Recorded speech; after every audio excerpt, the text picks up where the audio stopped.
시간도 필요 없는 이 소형 AI 스마트 CCTV를 아직 못 보셨을 겁니다. 한국과학기술원 KIST와 안녕하세요. 오늘은 양변기를 스스로 셀프로 교환하는 방법을 자세하게 이렇게 설명을 한번 드리도록 하겠습니다. 오늘도 이제 양변기를 교체를 이렇게 하러 왔는데요. 기존에 있던 변기를 한번 보고 물 내려가는 정도가 어떤가, 왜 밀려고 하는가, 이런 한번 보고 양변기 조립부터 설치까지 한번 해보도록 할게요. 이게 이제 기존의 스타일인데요. 요것에 이제 이게 이제 일체형이라 해가지고 위에 물탱크가 여기 같이 있어요.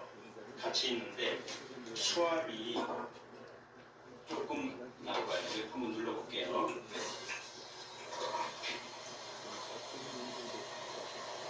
이렇게 물이 완만하게 들어가서 이게 이제 아메리칸 유럽 스타일이라고 그 동양인하고 유럽 사람하고 이 농도가 틀리다 그래요.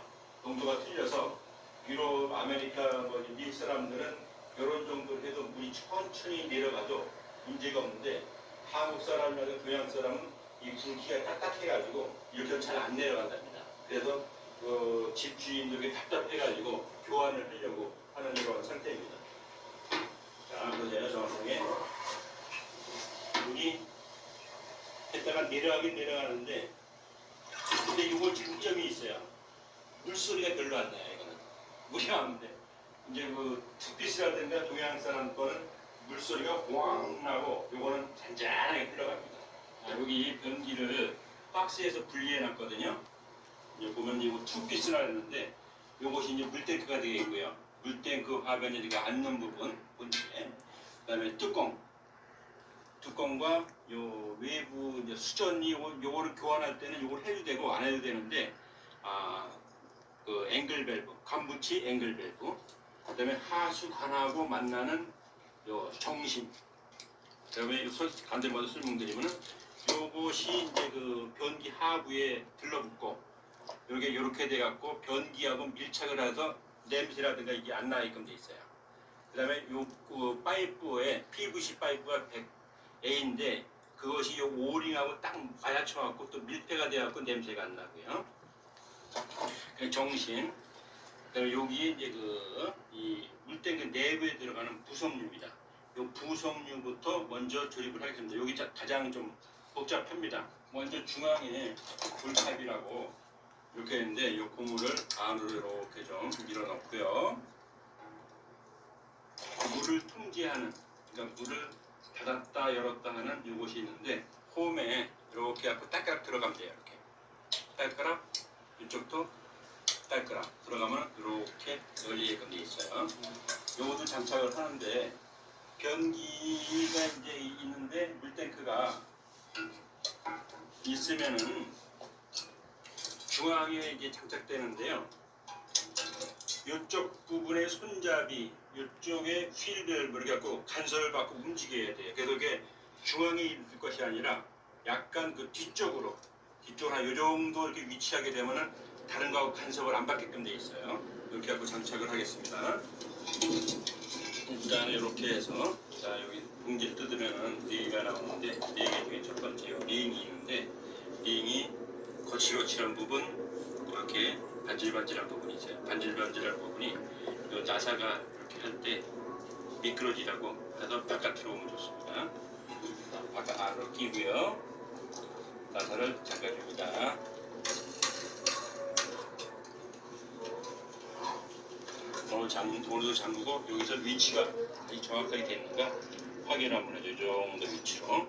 그 다음에 요번에 이제 그 공구가 없이 요거를 이제 조립을 다 할 건데요. 공구가 없더라도 공구를 쓰는 것만큼 튼튼하게 노란색에 장착을 할 거예요. 그거의 핵심이 뭐냐면 여기에도 이제 고무가 있는데 고무들이 이게 누르면 쿠션 역할을 하잖아요. 이제 고무가 원래 갖고 있는 본래의 성질이 있어요. 성질이 있는데 누르는데 한두부터 이렇게 누르게 되면은 이게 파괴가 됩니다. 고무줄을 이렇게 늘어난다고 늘리다가 너무 많이 늘어나면 어떻게 돼요? 그럼 이제 끊어지잖아요. 그것과 마찬가지로 고무도 어느 압축을 하다가 한계를 벗어나면 파괴가 돼요. 그 한계가 한 30% 정도 눌러주는 거예요. 그러면 안정적으로 자기의 성질을 갖고 제 역할을 다 합니다. 그래서 여기도 지금 이 속에 고무가 있었는데 이것을 잠글 때에 금구로 잠가도 물론 됩니다. 하지만은 이 속에서 안으로 요 바깥으로 고무를 눌러주면서 잠그게 되면 이게 더 돌아가요. 이렇게 돌아가잖아요. 이렇게 돌아가면 공구를 해도 꽉 잠그는 거 비슷하게 튼튼하게 잠길 수가 있어요. 그래서 공구가 없이도 이거를 잠글 수 있다 이런 말입니다. 자, 이것은 중간에 이렇게 끼워줄 겁니다.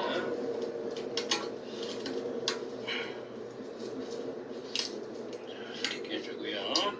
두 번째로 이것은 이제 그 물탱크하고 요 본체하고 연결해주는 부분이에요. 저도 고무가 이렇게 되게 끼워주고 너트가 4개가 있는데 얇은 거로 하나 잡아요. 얇은 거. 두께가 차이가 나요. 이렇게 얇은 거를 하고 여기다가 이제 저쪽에서 이쪽으로 올 건데 저쪽 안에서 이쪽으로 안 보고 꽂기가 불편하잖아요. 그럼 손가락 같은 거는 그냥 집어넣어.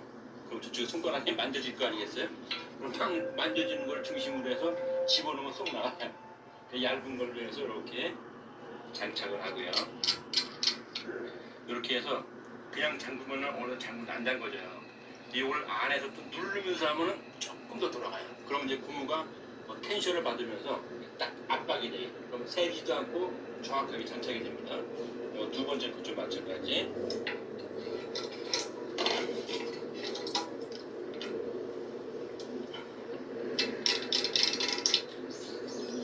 근데 어느 정도는 속에서 누르면서 잠궈줍니다. 그리고 요것은 하부하고 교체하면서 요 밑에서 조일 건데 이 왔다 갔다 하면 분실 염도가 있거든요. 여기다 살짝 이렇게 잠가놨다가 나중에 풀어주면 됩니다.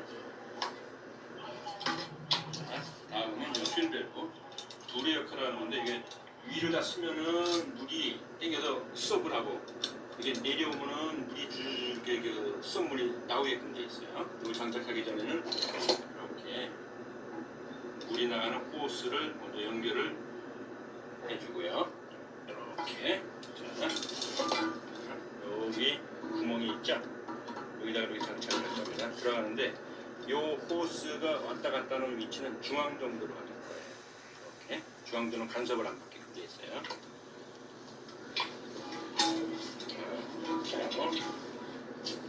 여기 나왔던 나사로 다시 한번입니다.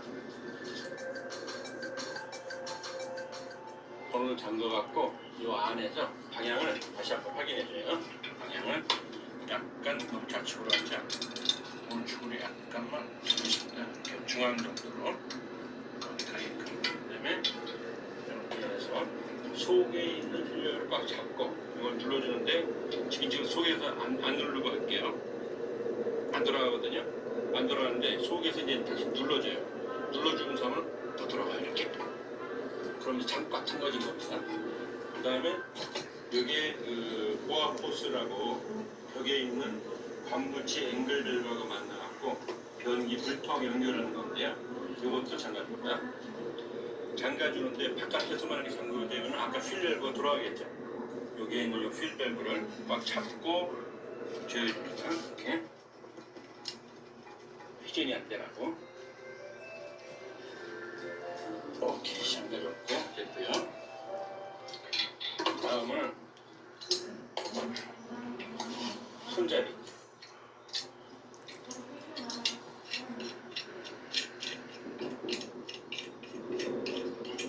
이걸 풀면은 이렇게 그 상황에 따라서 선택하시라고 두 가지가 있어요. 두 가지 중에 한 가지를 버려도 됩니다. 손잡이도 위아래가 있어요. 이렇게 홈이 있는 부분이 밑 하단, 예쁜 부분이 상단. 그 상단이 위로 이렇게 장착을 하고요.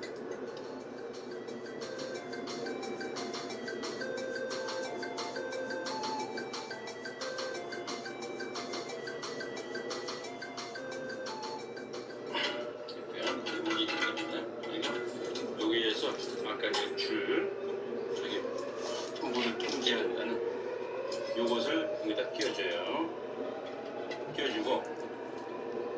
너무 이렇게 여유가 많아도 안 되고 너무 빡빡해도 안 돼요. 약간 닿으면서 약간의 이렇게 흔들림이 있을 정도. 그 정도로 해서 속으로 따뜻하게 됩니다. 이렇게 상상하게. 그다음에 이 호스는 반드시 중앙으로 향하도록 이렇게 막아줘야 돼요. 이것이 이제 또 설치를 하면서 나중에 역할을 설명을 드릴게요. 상당히 중요한 부분입니다. 이렇게 하게 되면은 요 물탱크 안에 있는 조립은 이제 끝납니다. 끝나고 요 앉는 부분 변기에 옛날 같으면은 요 하부가 홈이 있어갖고 여기서 이제 장착을 하면 되는데 요거 같이 이렇게 반치마형은 바깥에 그 볼트를 잠글 수 있는 공간이 없어요. 그래서 장착을 먼저 해주고 갖고 들어가서 장착을 해줘야 됩니다. 요 부분이 바로 이렇게 돼서 요 정심하고 만나서 눌러갖고 꽉 해서 냄새가 안 나게 고정되는 부분입니다. 이렇게 그리고 아까도 말씀드렸지만 요 부분이 이제 관하고 만나서 패킹 역할을 하는 요것이겠습니다. 요 두 가지는 반드시 장착을 잘 해줘야 됩니다. 이걸 이렇게 하고요. 기대처럼 생긴 데를 끼워서 몇 프로 돌아가게끔 돼 있어요. 이렇게 이게 깎아진 부분이 있고 뭐 있는데 좁은 쪽으로 갖다가 대고 이렇게 하면 퓨전이 안 되게끔 돼 있어요. 이렇게 한 상태에서 이걸 장착을 할 겁니다. 이렇게 해서 구멍이 있잖아요. 이렇게 장착을 해줍니다.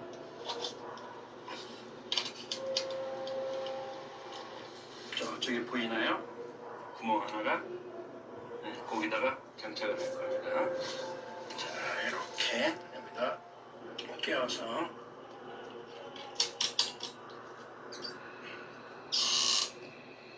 이 정도로 조여주고요. 이 뚜껑을 껴줍니다.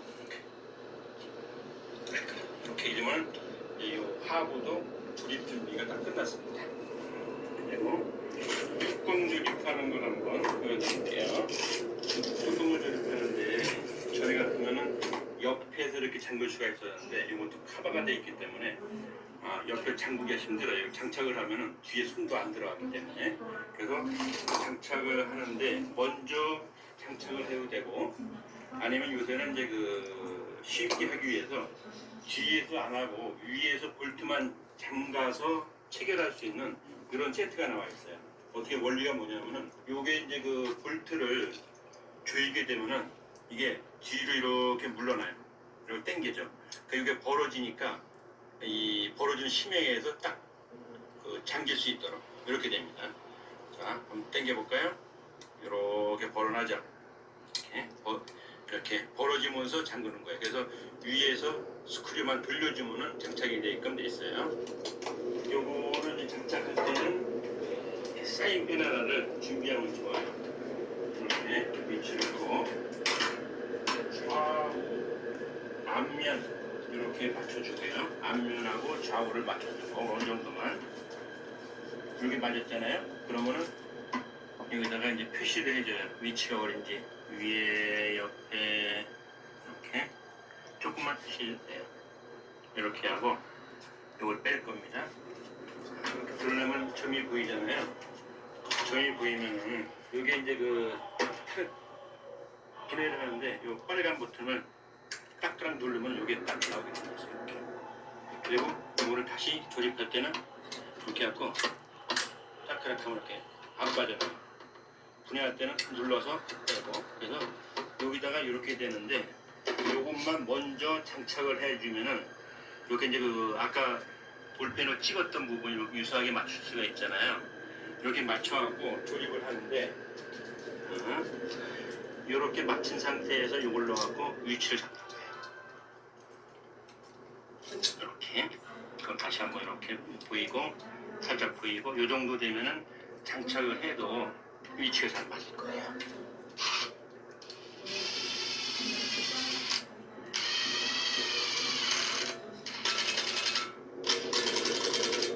이렇게 해서 나중에 이걸 갖다가 끼기만 하면 됩니다. 근데 이제 조립할 때 불편하니까 이건 다 최종적으로 반착을 하고 이 뚜껑을 조립하도록 하겠습니다. 그래야 좀 잡기가 운반하는 데 편해요.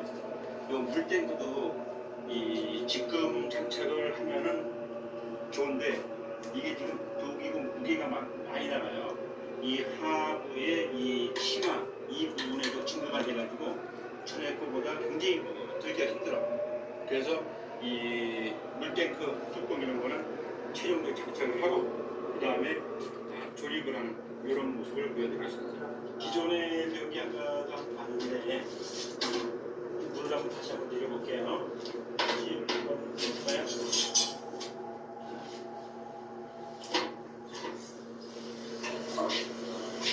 간단하게 좀 한번 이제 조용한 게 특징이고 장점이에요. 아주 천천히 너무 천천히 들어가니까 좀 힘들어요. 자, 변기를 요거 이제 그 해체를 하려고 해요. 해체를 하는 데는 먼저 요 광무지 앵글 밸브라고 있는데 이거 상관 있는 거거든요. 여기를 꽉 잠가주고 이 안에 있는 물을 먼저 버려요.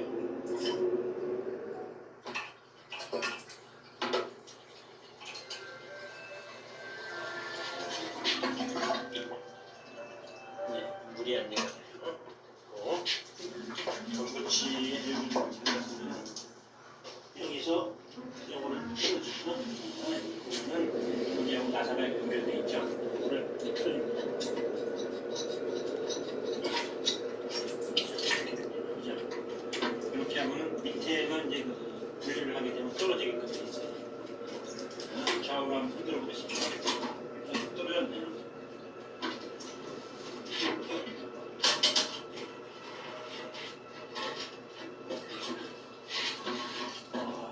비정상적이었던 편심을 썼군요.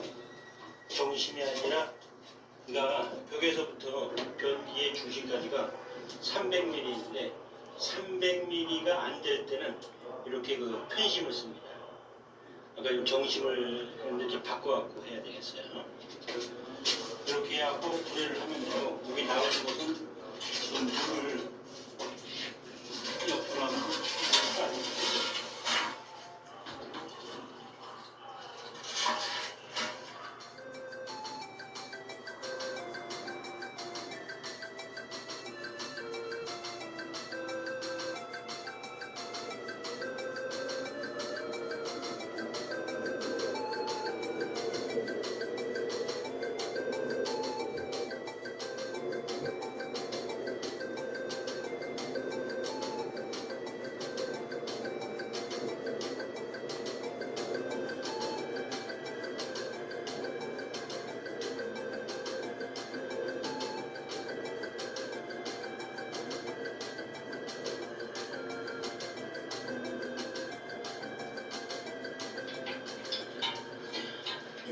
밑으로 이렇게 둘러주면서 상적이 되면은 중앙에 있는 공과 납작해갖고 이게 더 훨씬 신속하게 잘 잠겨 튼튼하게.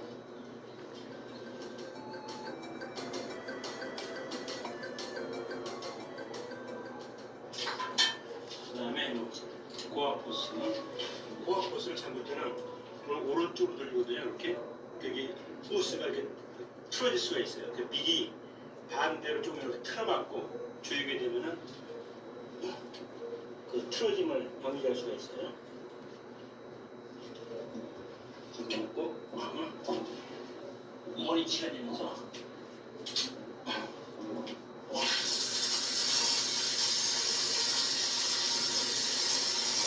아까 이 호스가 요놈이 가운데로 가야지만 여기 들어간 미력이 보여요.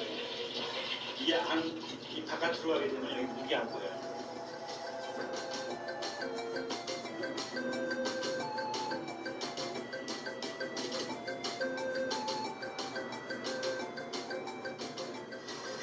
이 부레가 쓰는데 간절히 받으면 약간 덜 될 때가 있어요. 물이 그리고 잘 이렇게 조금만 조절해 줍니다. 물이 이 정도 보이면 적절할 것 같아요. 썼죠? 자, 물 내려볼게요. 처음인데 우리 정상적으로 잘 보였죠? 정석 잘 되고 있다.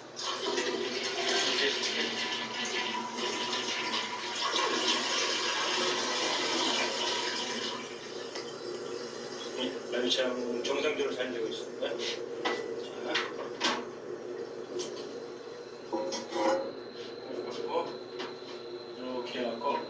위치에서 톡 쳐주면 돼요. 자, 앞에 마지막 하는데 이거 템포형이라고 보면은 천천히 쳐요. 꽝 소리가 안 나고 이렇게 하고 이제 해서 이 변기하고 이 바닥하고 시멘트로 이 테두리만 하면 변기 교체가 이제 끝나게 되겠습니다. 시멘트를 이렇게 해갖고 하는 모습을 보여드릴게요. 물을 조금 넣고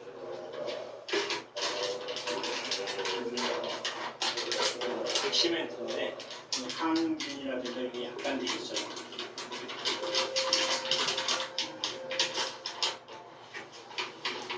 조금 이렇게 되면 물을 먹으면 하기가 좋아요. 장갑을 넣고요.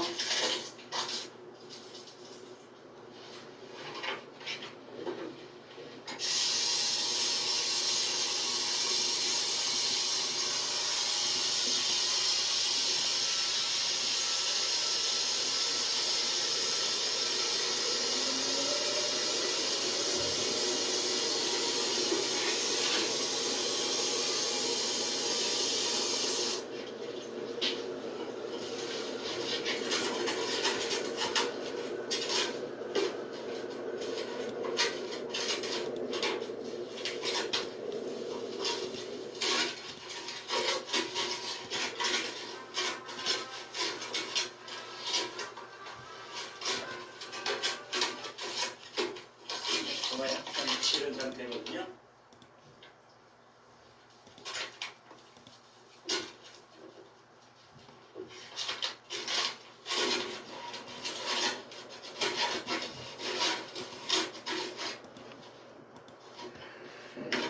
밀가루 반죽 같은 이렇게 이제 해갖고 손에 이렇게 묻은 게 반대로 크게 이렇게 하고 이렇게 손에 안 묻어날 정도로 질기를 합니다.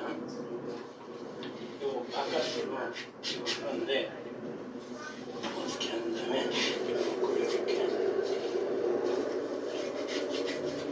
한 다음에 이 끝에서부터 속으로 눌러주면서 속으로 들어가게 하면서 눌러주면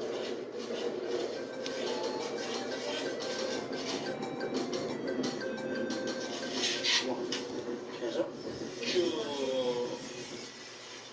한 곳이 깨끗하게 되죠.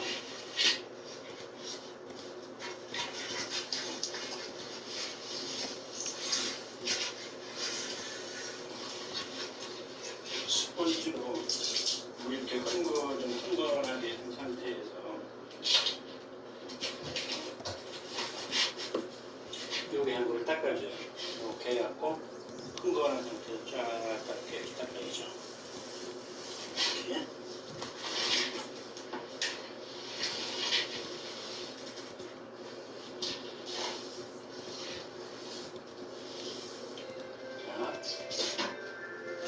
여기에 갖다가 수소에다 연결을 했고요. 뚜껑 했고 볼탱크 연결을 했고 물이 이제 아까 가기 전하고 내려가는 거 한번 보실까요?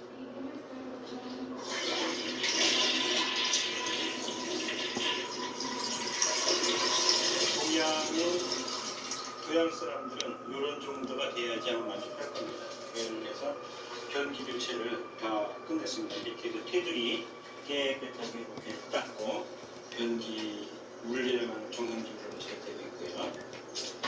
자, 이렇게 하고 사용은 한 하루 정도 있다가 사용하면 좋습니다. 시멘트라든가 이 굳을 때까지. 자, 여기 변기 스스로 공부 없이 교체하는 걸 마치도록 하겠습니다. 감사합니다.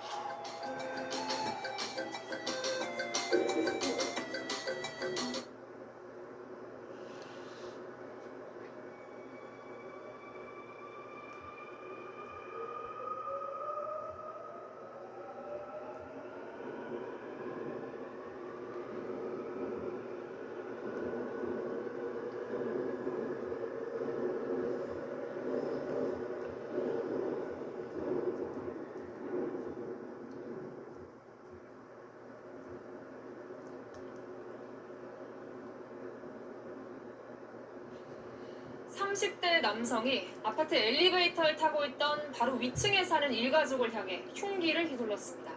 범행 직후 스스로 목숨을 끊었는데요.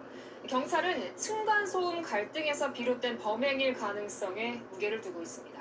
오세정 기자입니다. 아파트 공동현관 앞에 순찰차들이 출동해 있고 과학수사대원들도 분주히 오갑니다.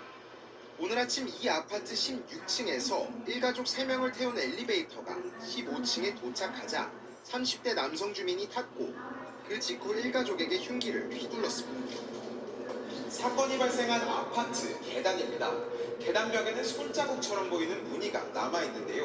흉기로 공격받고 다급히 피신하면서 생긴 혈흔으로 보입니다. 습격을 당한 40대 부부는 상처를 입었지만 생명에는 지장이 없고 부부의 딸도 찰과상을 입는 데 그쳤습니다. 이웃 주민이 문을 열어줘 피해자 가족의 피신을 도왔습니다.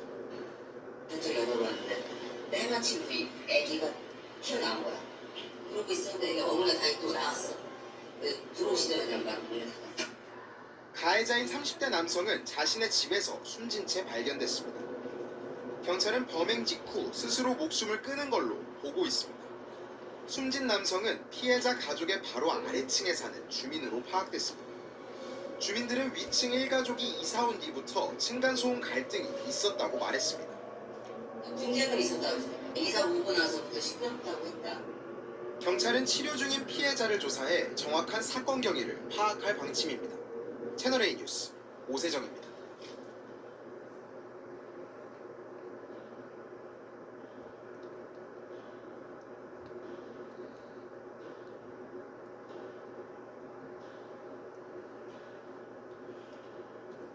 만약 네가 7천 원을 가지고 있다면 내가 그걸로 400만 원 만드는 방법을 알려줄게.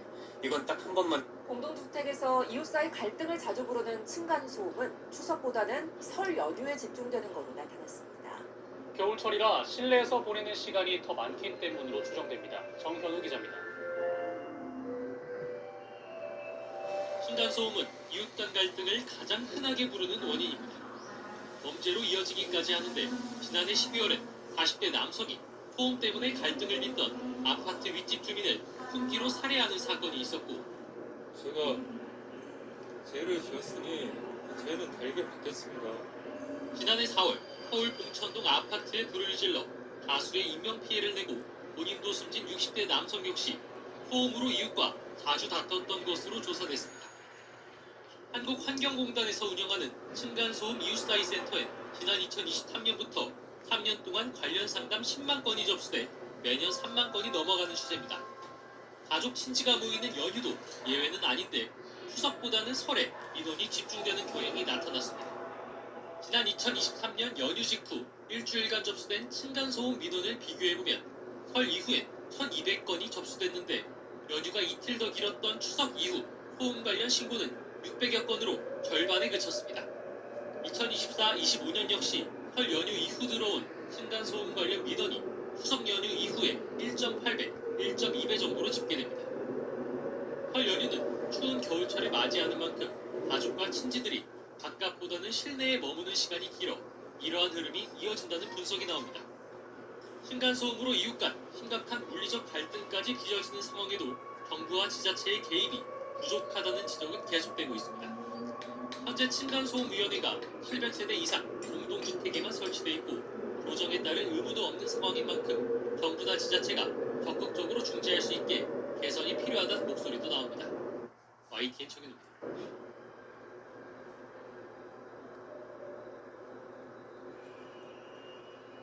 층간소음 복수를 위해 2년을 기다려왔다는 한 네티즌의 사연이 전해져 화제입니다. 지난 12일 여러 온라인 커뮤니티에 2년을 기다린 층간소음 복수라는 제목의 글이 올라왔습니다. 한 빌라의 3층에 거주하고 있다는 글쓴이 A씨는 윗집의 층간소음 때문에 너무 힘들었다라고 운을 댔는데요. A씨에 따르면 윗집인 4층 부부는 남자아이 3명을 키우고 있었으며 2년간 쿵쿵 뛰어다니는 아이들을 방치해두며 층간소음으로 괴롭혀왔다고 합니다.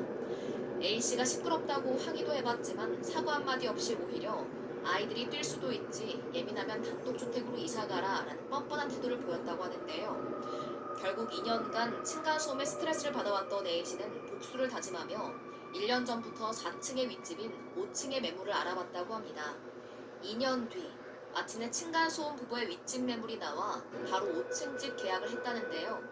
A씨는 지난 2년간 주 3, 4일은 재택근무를 해왔는데 층간소음 때문에 너무 힘들었다며 1년 전부터 공인중개사 아주머니에게 5층 매물 나오면 연락달라고 했더니 바로 잡아주더라며 감사하다는 의미로 과일 바구니 선물 드렸다라고 전했습니다. 마지막으로 A씨는 집에서 할 수 있는 좋은 운동 추천 바란다며 복수를 위해 2년간 열심히 살찐 것 같다라고 웃음을 내비치면서 글을 마쳤는데요. 층간소음엔 층간소음으로 맞서겠다는 A씨. 다른 건물로 이사가도 되지만 그동안 얼마나 힘들었으면 이럴까 싶기도 하죠. 사연을 접한 네티즌들은 층간소음은 직접 겪어봐야 한다. 뻔뻔한 이웃한테는 복수해도 합당하다. 마늘 대량 빻기, 볼링, 의자로 말타기 등의 방법도 있어요. 층간소음 안 겪어본 사람은 모른다. 얼마나 스트레스인데 등의 반응을 보였습니다. 다세대 주택에선 생활소음부터 노래소리, 대화소리 등의 각종 층간소음들이 빈번히 발생해 입주민 간 갈등이 끊이지 않고 있죠. 그런데 이 가운데 한 아파트에선 신음소리로 테러당했다는 주민이 경고문을 부착한 사진이 재조명되고 있습니다. 최근 한 온라인 커뮤니티에 올라온 아파트 승강기에 붙은 메모입니다. 층간소음을 시간별로 기입해놓은 입주민은 신음소리 테러를 당하고 있다며 에로 영화를 찍으시는지 너무 불쾌하다. 공동생활의 기본은 타인을 배려하는 것이다. 라고 주의를 주는데요. 해당 주민의 층간소음이 상당했던지 그 옆에 다른 주민 또한 불만을 표합니다. 메모에는 대체 저 집 몇 호냐? 집에 아이들이 없어서 무개념 행동을 하냐고 지적하는데요. 이어 부부 생활은 자유지만 제발 이웃집에 피해주지 말라며 그렇게 이기적으로 행동할 거면 아파트에 살 자격이 없으니 이사 나가라고 일침을 놓습니다.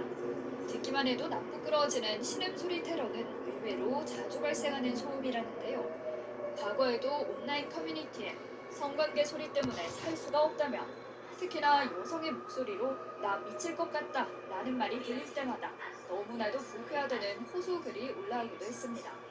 사연을 접한 네티즌들은 부끄러운 줄 알아야지. 층간소음 당해보지 않으면 모른다. 그냥 소리를 질렀나 보네. 배려심 없다. 등의 반응을 보이며 공분했습니다. 한편 공동주택 층간소음의 범위 및 기준에 관한 규칙에 따르면 주간에는 39dB, 야간에는 34dB부터 층간소음으로 간주한다는데요. 통상적으로 어른의 발뒤꿈치 소리가 40dB 정도, 아이들이 뛰는 소리가 50dB 정도로 알려졌습니다. 다세대 주택에선 생활소음부터 노래소리, 대화소리 등의 각종 층간소음들이 빈번히 발생해 입주민 간 갈등이 끊이지 않고 있죠. 그런데 이 가운데 한 아파트에선 신음소리로 테러당했다는 주민이 경고문을 부착한 사진이 재조명되고 있습니다. 최근 한 온라인 커뮤니티에 올라온 아파트 승강기에 붙은 메모입니다. 층간소음을 시간별로 기입해놓은 입주민은 신음소리 테러를 당하고 있다며 에로 영화를 찍으시는지 너무 불쾌하다. 공동생활의 기본은 타인을 배려하는 것이다. 라고 주의를 주는데요. 해당 주민의 층간소음이 상당했던지 그 옆에 다른 주민 또한 불만을 표합니다. 메모에는 대체 저 집 몇 호냐? 집에 아이들이 없어서 무개념 행동을 하냐고 지적하는데요. 이어 부부 생활은 자유지만 제발 이웃집에 피해주지 말라며 그렇게 이기적으로 행동할 거면 아파트에 살 자격이 없으니 이사 나가라고 일침을 놓습니다. 듣기만 해도 나쁘끄러워지는 신음소리 테러는 의외로 자주 발생하는 소음이라는데요. 과거에도 온라인 커뮤니티에 성관계 소리 때문에 살 수가 없다며 특히나 여성의 목소리로 나 미칠 것 같다 라는 말이 들릴 때마다 너무나도 불쾌하다는 호소글이 올라오기도 했습니다. 사연을 접한 네티즌들은 부끄러운 줄 알아야지. 층간소음 당해보지 않으면 모른다. 그냥 소리를 질렀나 보네. 배려심 없다. 등의 반응을 보이며 공분했습니다.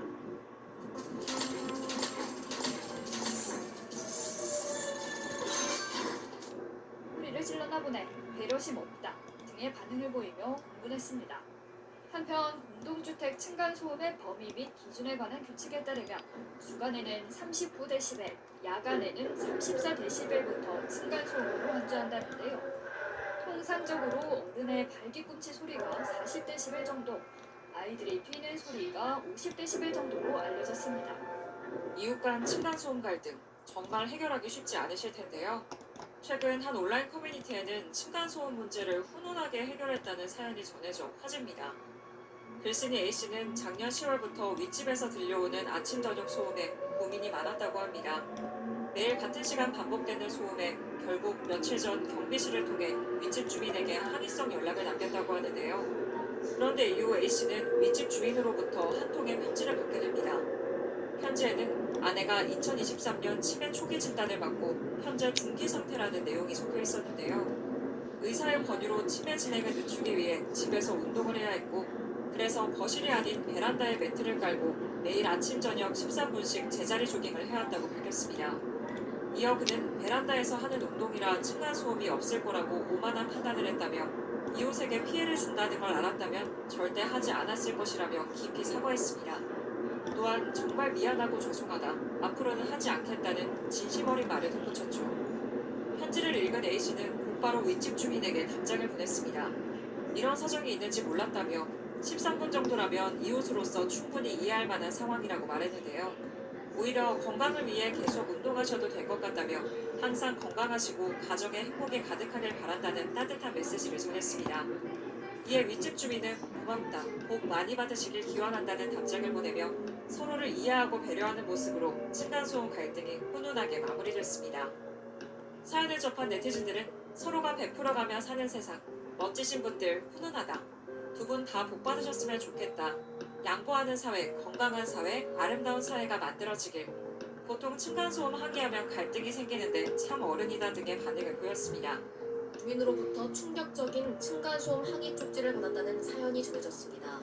최근 한 온라인 커뮤니티에는 퇴근하고 왔더니 집 앞에 이런 게 붙어 있었다라는 제목의 글이 올라왔는데요. 글쓴이 A씨에 따르면 테이프 클리너로 바닥을 청소했다는 이유로 얼마 전 이사온 아랫집 주민에게 너무 시끄럽다는 층간소음 항의를 받게 되었다고 합니다.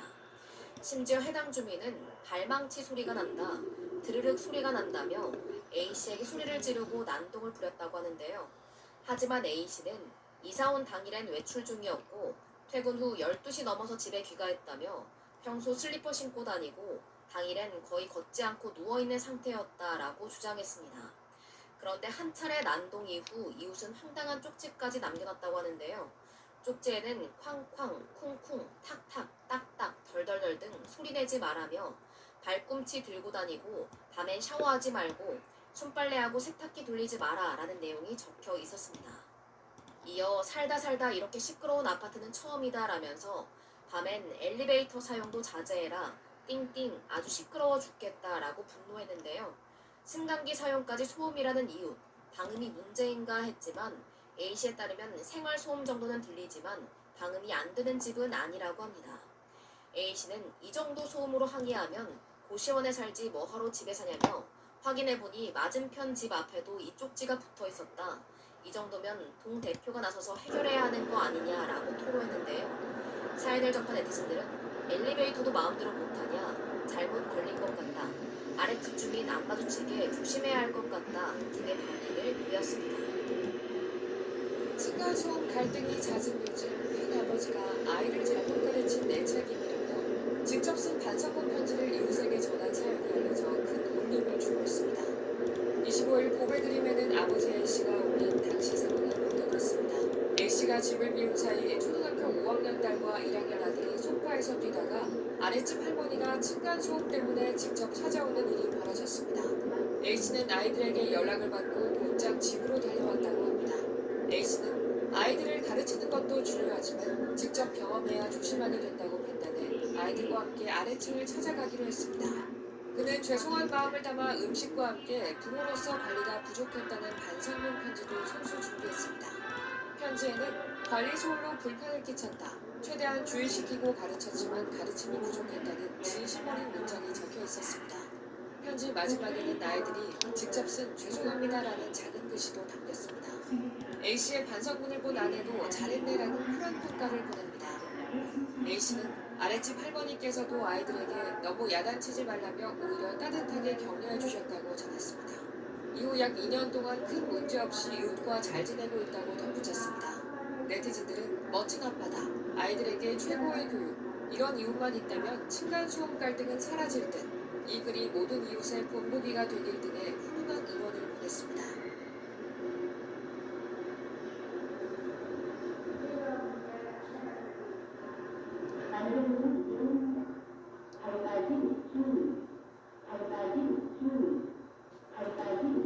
층간 소음으로 인한 이 끔찍한 사건이 끊이질 않습니다. 40대 남성이 이번엔 위층에 사는 70대 남성을 살해했습니다. 이 첫 공격을 받은 피해자가 관리사무소로 몸을 피하자 이 자동차로 그 관리사무실을 부수고 들어가 또다시 공격했습니다. 배은미 기자입니다. 아파트 관리사무소에 출입 통제선이 설치됐습니다. 직원들이 깨진 유리 파편을 치우고 이불을 둘러 바람을 막습니다. 밖에 앞부분이 심하게 부서진 차량이 서 있습니다. 저 차가 들어가면 다 깨지고 관리소를 다 깨지고. 차량 주인은 이 아파트 입주민 40대 A씨입니다. 어제 오후 2시 30분쯤 위층 집을 찾아가 70대 B씨에게 흉기를 휘둘렀습니다. 윗집에서 난방 공사를 하고 있었는데 시끄럽다는 이유였습니다. B씨는 관리사무소로 몸을 피했고 직원들이 문을 잠그자 A씨는 차를 몰고 관리사무소에 돌진한 뒤 또 흉기를 휘둘렀습니다. 심정지 상태로 병원에 옮겨진 B씨는 숨졌고 A씨는 현장에서 붙잡혔습니다. 임대주택에 거주하는 이들은 평소에도 층간소음 문제로 갈등을 빚어왔습니다. 지난 10월과 지난달에도 층간소음 관련 112 신고가 있었던 걸로 파악됐습니다. 관리사무소는 A씨 집을 옮기기로 하고 절차를 진행 중이었지만 참변을 막지 못했습니다. 아주 좀 소변하고 어제는 보이라고 공사를 해서 집에서 탈취하고 오는 거예요. 경찰은 A씨에 대해 살인과 특수재물 손괴 등 혐의로 구속영장을 신청할 예정입니다. 채널A 뉴스 배윤입니다.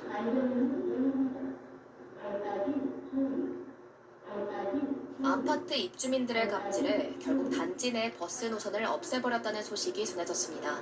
최근 한 온라인 커뮤니티에는 어느 아파트의 버스 노선이 없어진 이유라는 제목의 글이 올라왔는데요. 경기 광주의 한 버스 정류장에 붙은 안내문. 불미스러운 사건으로 인해 2번 버스가 운행하지 않는다며 3번 국도 농협 앞 버스 정류장을 이용해 주시길 바란다는 내용이 적혀 있습니다. 버스 운행을 하지 않는다는 갑작스러운 통보에 많은 승객들이 회사에 이의를 제기했고 이에 사건이 있었던 날 해당 버스에 탑승했던 승객 A씨가 당시 상황을 전했는데요. A씨에 따르면 당시 유독 차가 막힌 탓에 버스가 정류장에 예정 시간보다 훨씬 늦게 도착하게 됐다고 합니다. 이에 많은 승객들이 버스에 탑승하며 버스 기사에게 왜 이렇게 늦냐라고 한마디씩 툭툭 던지고 갔다는데요. 심지어 한 노인은 시간 좀 잘 지켜라, 신고할 테니 그렇게 아시라며 버스 기사에게 심한 욕설을 퍼부었다고 합니다. 결국 참다 못한 버스 기사는 눈물을 흘리고 말았다고 하는데요. 이 상황을 알게 된 버스 회사 측은 버스 승무원과 이용객들 간의 싸움으로 인해 단지 앞 정류장 운행이 잠정 중단되었다며 노선을 없애버린 겁니다. 실제 해당 정류장은 가파른 언덕길로 버스 운행이 어려웠지만 아파트 주민에 대한 배려 차원으로 단지 안에 정류장을 배치했었다는데요. 평소에도 인근 주민과 버스 기사 사이 갈등도 잦았던 것으로 알려졌습니다. 사연을 접한 네티즌들은 차 막힌 게 왜 버스 기사 잘못이냐며 승객들의 태도를 지적했습니다. 장흥으로 향하던 고속버스 한 대가 정시보다 조금 늦게 출발했습니다. 평소 같으면 짜증 섞인 불만이 나올 법도 한데 이날만큼은 분위기가 달랐습니다. 한 승객의 사정을 돕기 위해 버스 기사가 내린 결정이었기 때문인데요. 최근 한 온라인 커뮤니티에 올라온 글입니다. 글쓴이는 동료 버스 기사 형님으로부터 감동적인 일화 하나를 듣게 됐다며 운을 뗐는데요. 글쓴이에 따르면 당시 기사님은 장흥행 버스를 운전하기 전 센터에서 배차를 받고 손님들과 인사를 나누는 중이었는데요. 그때 한 일본인 여성 승객이 부산? 이라며 다급하게 다가왔다고 합니다. 손에 들고 있던 티켓을 보니 센트럴이 아닌 경부선에서 출발하는 부산행 티켓이었던 것. 문제는 해당 승객의 출발 시간이 4분 남은 상황이었고 외국인이라 설명을 하려 해도 말이 통하지 않아 곤란했다는데요. 결국 기사님의 선택은 직접 데려다 주는 것이었습니다. 기사님은 팔로우미라는 짤막한 한마디와 함께 승객을 이끌고 같이 달렸다는데요. 우여곡절 끝에 경부선으로 이동했고 부산행 버스 출발 1분 전 가까스로 승객을 태워 보낼 수 있었다고 합니다. 다시 돌아와 장흥행 버스를 운전해야 했던 기사님은 2분 정도 늦게 출발했다며 끝까지 승객들에게 정중히 사과했다고 하는데요. 글쓴이는 형님이 숨을 헐떡이며 말도 못하는 상태로 사과드리고 차를 출발했다고 하더라며 제 동료 기사님을 칭찬하고 싶어서 글을 써봤다고 훈훈한 마무리를 전했습니다. 시간을 다투는 고속버스 운행 중 단 몇 분이라도 출발을 늦춘다는 건 쉬운 선택이 아니죠. 네티즌들 사이에서는 이게 진짜 한국의 정이지. 같은 시간에 출발이면 본인 버스 놓칠 수도 있었을 텐데 대단하다. 따뜻한 배려에 마음이 뭉클하다. 친절한 기사님 덕분에 세상이 돌아가는 것 같네요 등의 반응이 이어졌습니다. 욕설과 폭행은 물론 운전석 옆에 대변까지 본 진상 승객을 만난 50대 버스 운전기사의 사연이 JTBC 사건 반장을 통해 알려졌습니다. 제보자는 대구에서 시내버스를 운행 중인 운전기사입니다. 지난 19일 밤 10시쯤 문제의 남성 승객이 음료가 담긴 일회용 컵을 들고 버스에 올라탔는데요. 시내버스엔 음료 반입이 금지되어 있기 때문에 버스기사 A씨는 이를 안내하고 탑승을 막았다고 합니다. 하지만 남성은 아랑곳하지 않고 그냥 자리에 앉아버렸다고 하는데요. 제지에도 듣지 않자 A씨는 버스를 멈추고 경찰에 신고했습니다. 그 순간 남성이 운전석으로 다가와 욕설을 퍼붓기 시작했는데요. 그러더니 마시던 음료를 기사 얼굴에 부을 듯 위협적인 행동까지 했습니다. 급기야 눈을 파버리겠다고 협박하면서 손을 운전석 안으로 뻗어 눈을 찌르는 행동까지 했다고 합니다. 그런데 더 충격적인 일이 이어졌는데요. 갑자기 이 남성이 바지를 내리더니 운전석 옆에서 쪼그려 앉아 대변을 보기 시작한 겁니다. 당시 버스 안엔 다른 승객도 있었지만 남성은 전혀 개의치 않고 이 기막힌 행동을 계속했다고 하는데요. 결국 경찰이 도착했지만 남성은 바지를 내린 채로 앉아 있었고 경찰에게 휴지를 달라는 요구까지 했습니다. 조사 중에도 그는 들고 온 음료를 마시며 태연한 태도를 보였다고 하는데요. 남성이 내리고 나서도 버스는 운행을 재개할 수 없었습니다. A씨는 승객 없이 1시간 가까이 차고지로 돌아가야 했고 남성이 남긴 대변도 결국 직접 치워야 했다고 합니다. A씨는 30년 가까이 시내버스를 몰면서 이런 일은 처음이라며 큰 충격을 받았다고 밝혔습니다. 이후에도 운행을 하긴 했지만 승객 얼굴조차 제대로 쳐다볼 수가 없었습니다.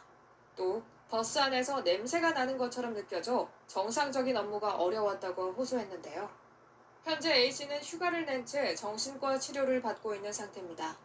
경찰은 이 사건을 운전자 폭행으로 보고 수사를 진행하고 있습니다. 세종시의 한 도로에서 찍힌 A씨 차량의 후방 블랙박스 영상입니다. 뒤에서 달려오던 버스가 속도를 줄이지 않고 신호를 기다리던 A씨의 차량을 그대로 들이받습니다. 충돌 직후 버스는 A씨 차량을 약 30m가량 밀고 나간 뒤 그대로 도주했습니다. 당시 버스 안에는 승객들도 탑승해 있었던 것으로 알려졌습니다. 피해 운전자 A씨는 충돌 순간 굉음과 함께 엄청난 충격이 있었다고 밝혔습니다. 다행히 골절은 피했지만 뇌진탕 증세 등으로 전치 3주의 진단을 받은 상태입니다. 가해자는 60대 버스 운전자로 경찰 조사에서 사고 당시 상황이 기억나지 않는다고 진술한 것으로 전해졌는데요. 음주 및 약물 검사 결과에서도 별다른 이상은 발견되지 않아 정확한 사고 원인은 아직 밝혀지지 않았습니다. A씨는 타고 있던 차량이 준대형 SUV였기에 망정이지 소형차였으면 더 큰 인명피해로 이어졌을 것이라며 당시 상황을 떠올렸는데요. A씨의 차량은 사고로 크게 파손돼 결국 폐차 처리됐습니다. A씨는 사고 이후 간헐적으로 근육통이 발생하고 있으며 금전적인 손해가 막심하다고 했습니다. 차량뿐만 아니라 운영하던 사업에도 차질이 생겨 경제적으로 곤란한 상황이라 전했습니다.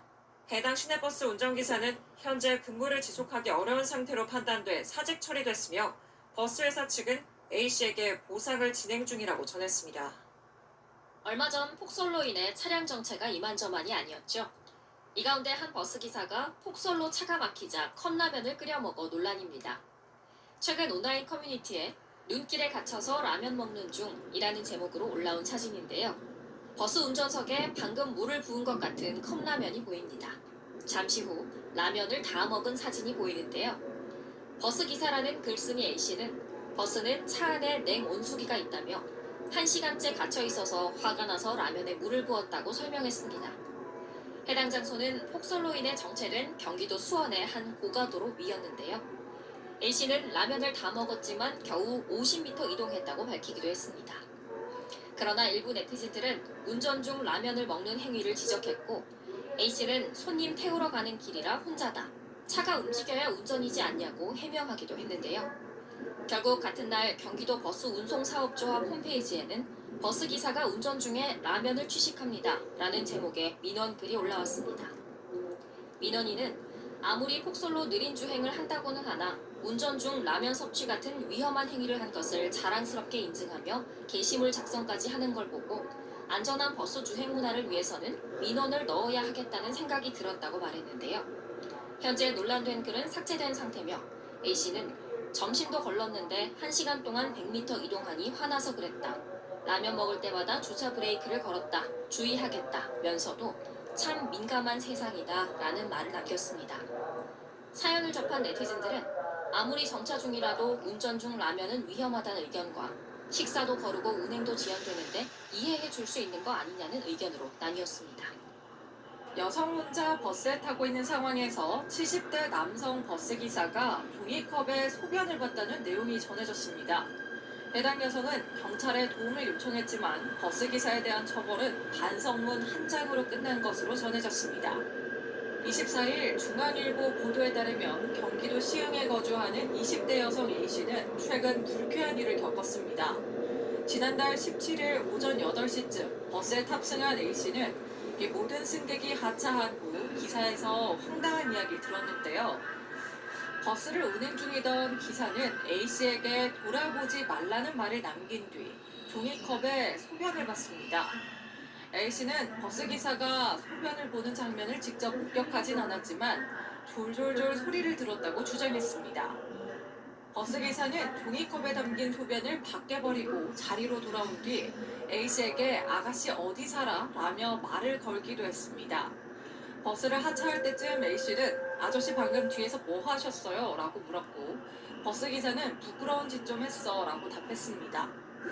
A씨는 버스 안에 버스기사와 나밖에 없는 상황이라 어떤 일이 발생할지 알 수 없었고 온몸이 얼어붙는 느낌이 들었다고 당시 상황을 전했습니다.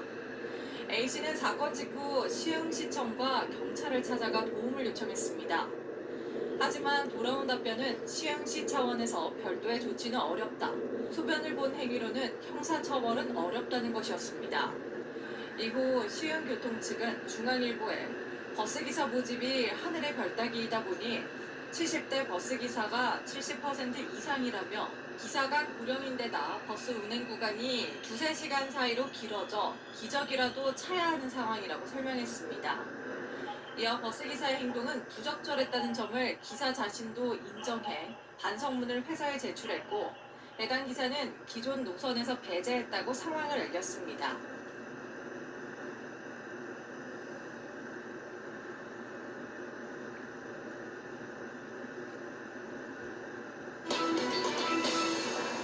우리 뉴스파이터에서 항상 이 전국의 경찰관분들 참 열심히 하고 계시다 이렇게 칭찬을 많이 해드렸는데 오늘은요 분노 좀 해야겠습니다. 박성배 변호사님. 부산의 한 지구대 경찰관들의 행동이 논란이 되고 있습니다. 영상으로 확인해 보시겠습니다. 이 자정이 넘은 시간입니다. 한 70대 여성이 지구대로 들어옵니다. 자, 그러자 경찰관이 다가가서 뭔가 물어보고 할머니와 대화를 나누는데요. 그런데 잠시 후 이 경찰관이 할머니의 팔을 억세게 잡아 끌면서 지구대 밖으로 내쫓습니다. 다른 경찰관들도 이를 돕고요. 심지어는 할머니가 다시 들어오지 못하게 문을 걸어 잠그기까지 합니다. 아니 일단 자정이 넘은 시각이라 그랬단 말이에요. 아니 무슨 할머니가 지구대에서 일하는 뭐 경찰관분들한테 물건을 팔러 오신 거예요? 뭐 어떤 거예요? 왜 갑자기 앉아있다가 저렇게 팔을 붙잡혀서 밖으로 나가게 된 거예요? 양재민 변호사님? 보신 것처럼 이 일이 지난달 14일에 자정 무렵에 있었던 일이거든요. 막차를 놓쳤어요, 이 할머니께서. 그러다 보니까 밖은 너무 춥고 내가 갈 곳이 없다 보니까 몸을 녹이기 위해서 가까운 지구대에 들어가셨던 겁니다.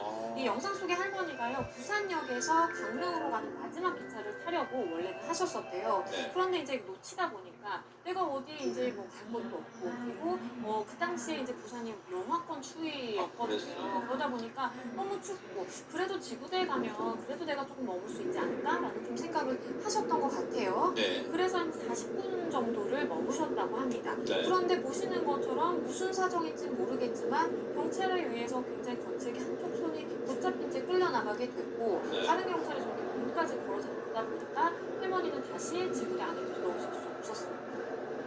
지난달 13일 자정을 넘긴 시각, 그러니까 정확히는 14일 0시가 지난 시각에 0시 한 5분쯤 됐대요, 저 상황이. 그런데 영상을 가만히 우리가 들여다보면 소리는 들리지 않지만 영상 속에 보면 저 어르신이 경찰관과 뭔가 대화를 나눈 듯한 그런 모습은 보이잖아요. 일단 이 사건의 당사자인 저 영상 속 어르신 얘기부터 들어보시고 이어가 보도록 하겠습니다. 여기 있을 때 하니까 가라 그래서 내 몸도 느낌 가려고 조금만 있겠다고 내 사정했더니 그랬더니 빨리 가래요. 나는 그때 노숙인 같이 그랬더라니까. 근데 노숙인보다 더하게 하더라고. 그래서 내가 친절하게 해달라고 그랬어요. 그 말이 나쁘고 우리가 힘이 없으니까 은폐하려고 경찰관님을 탔잖아요. 제발 좀 그렇게 안 해줬으면 좋겠어요.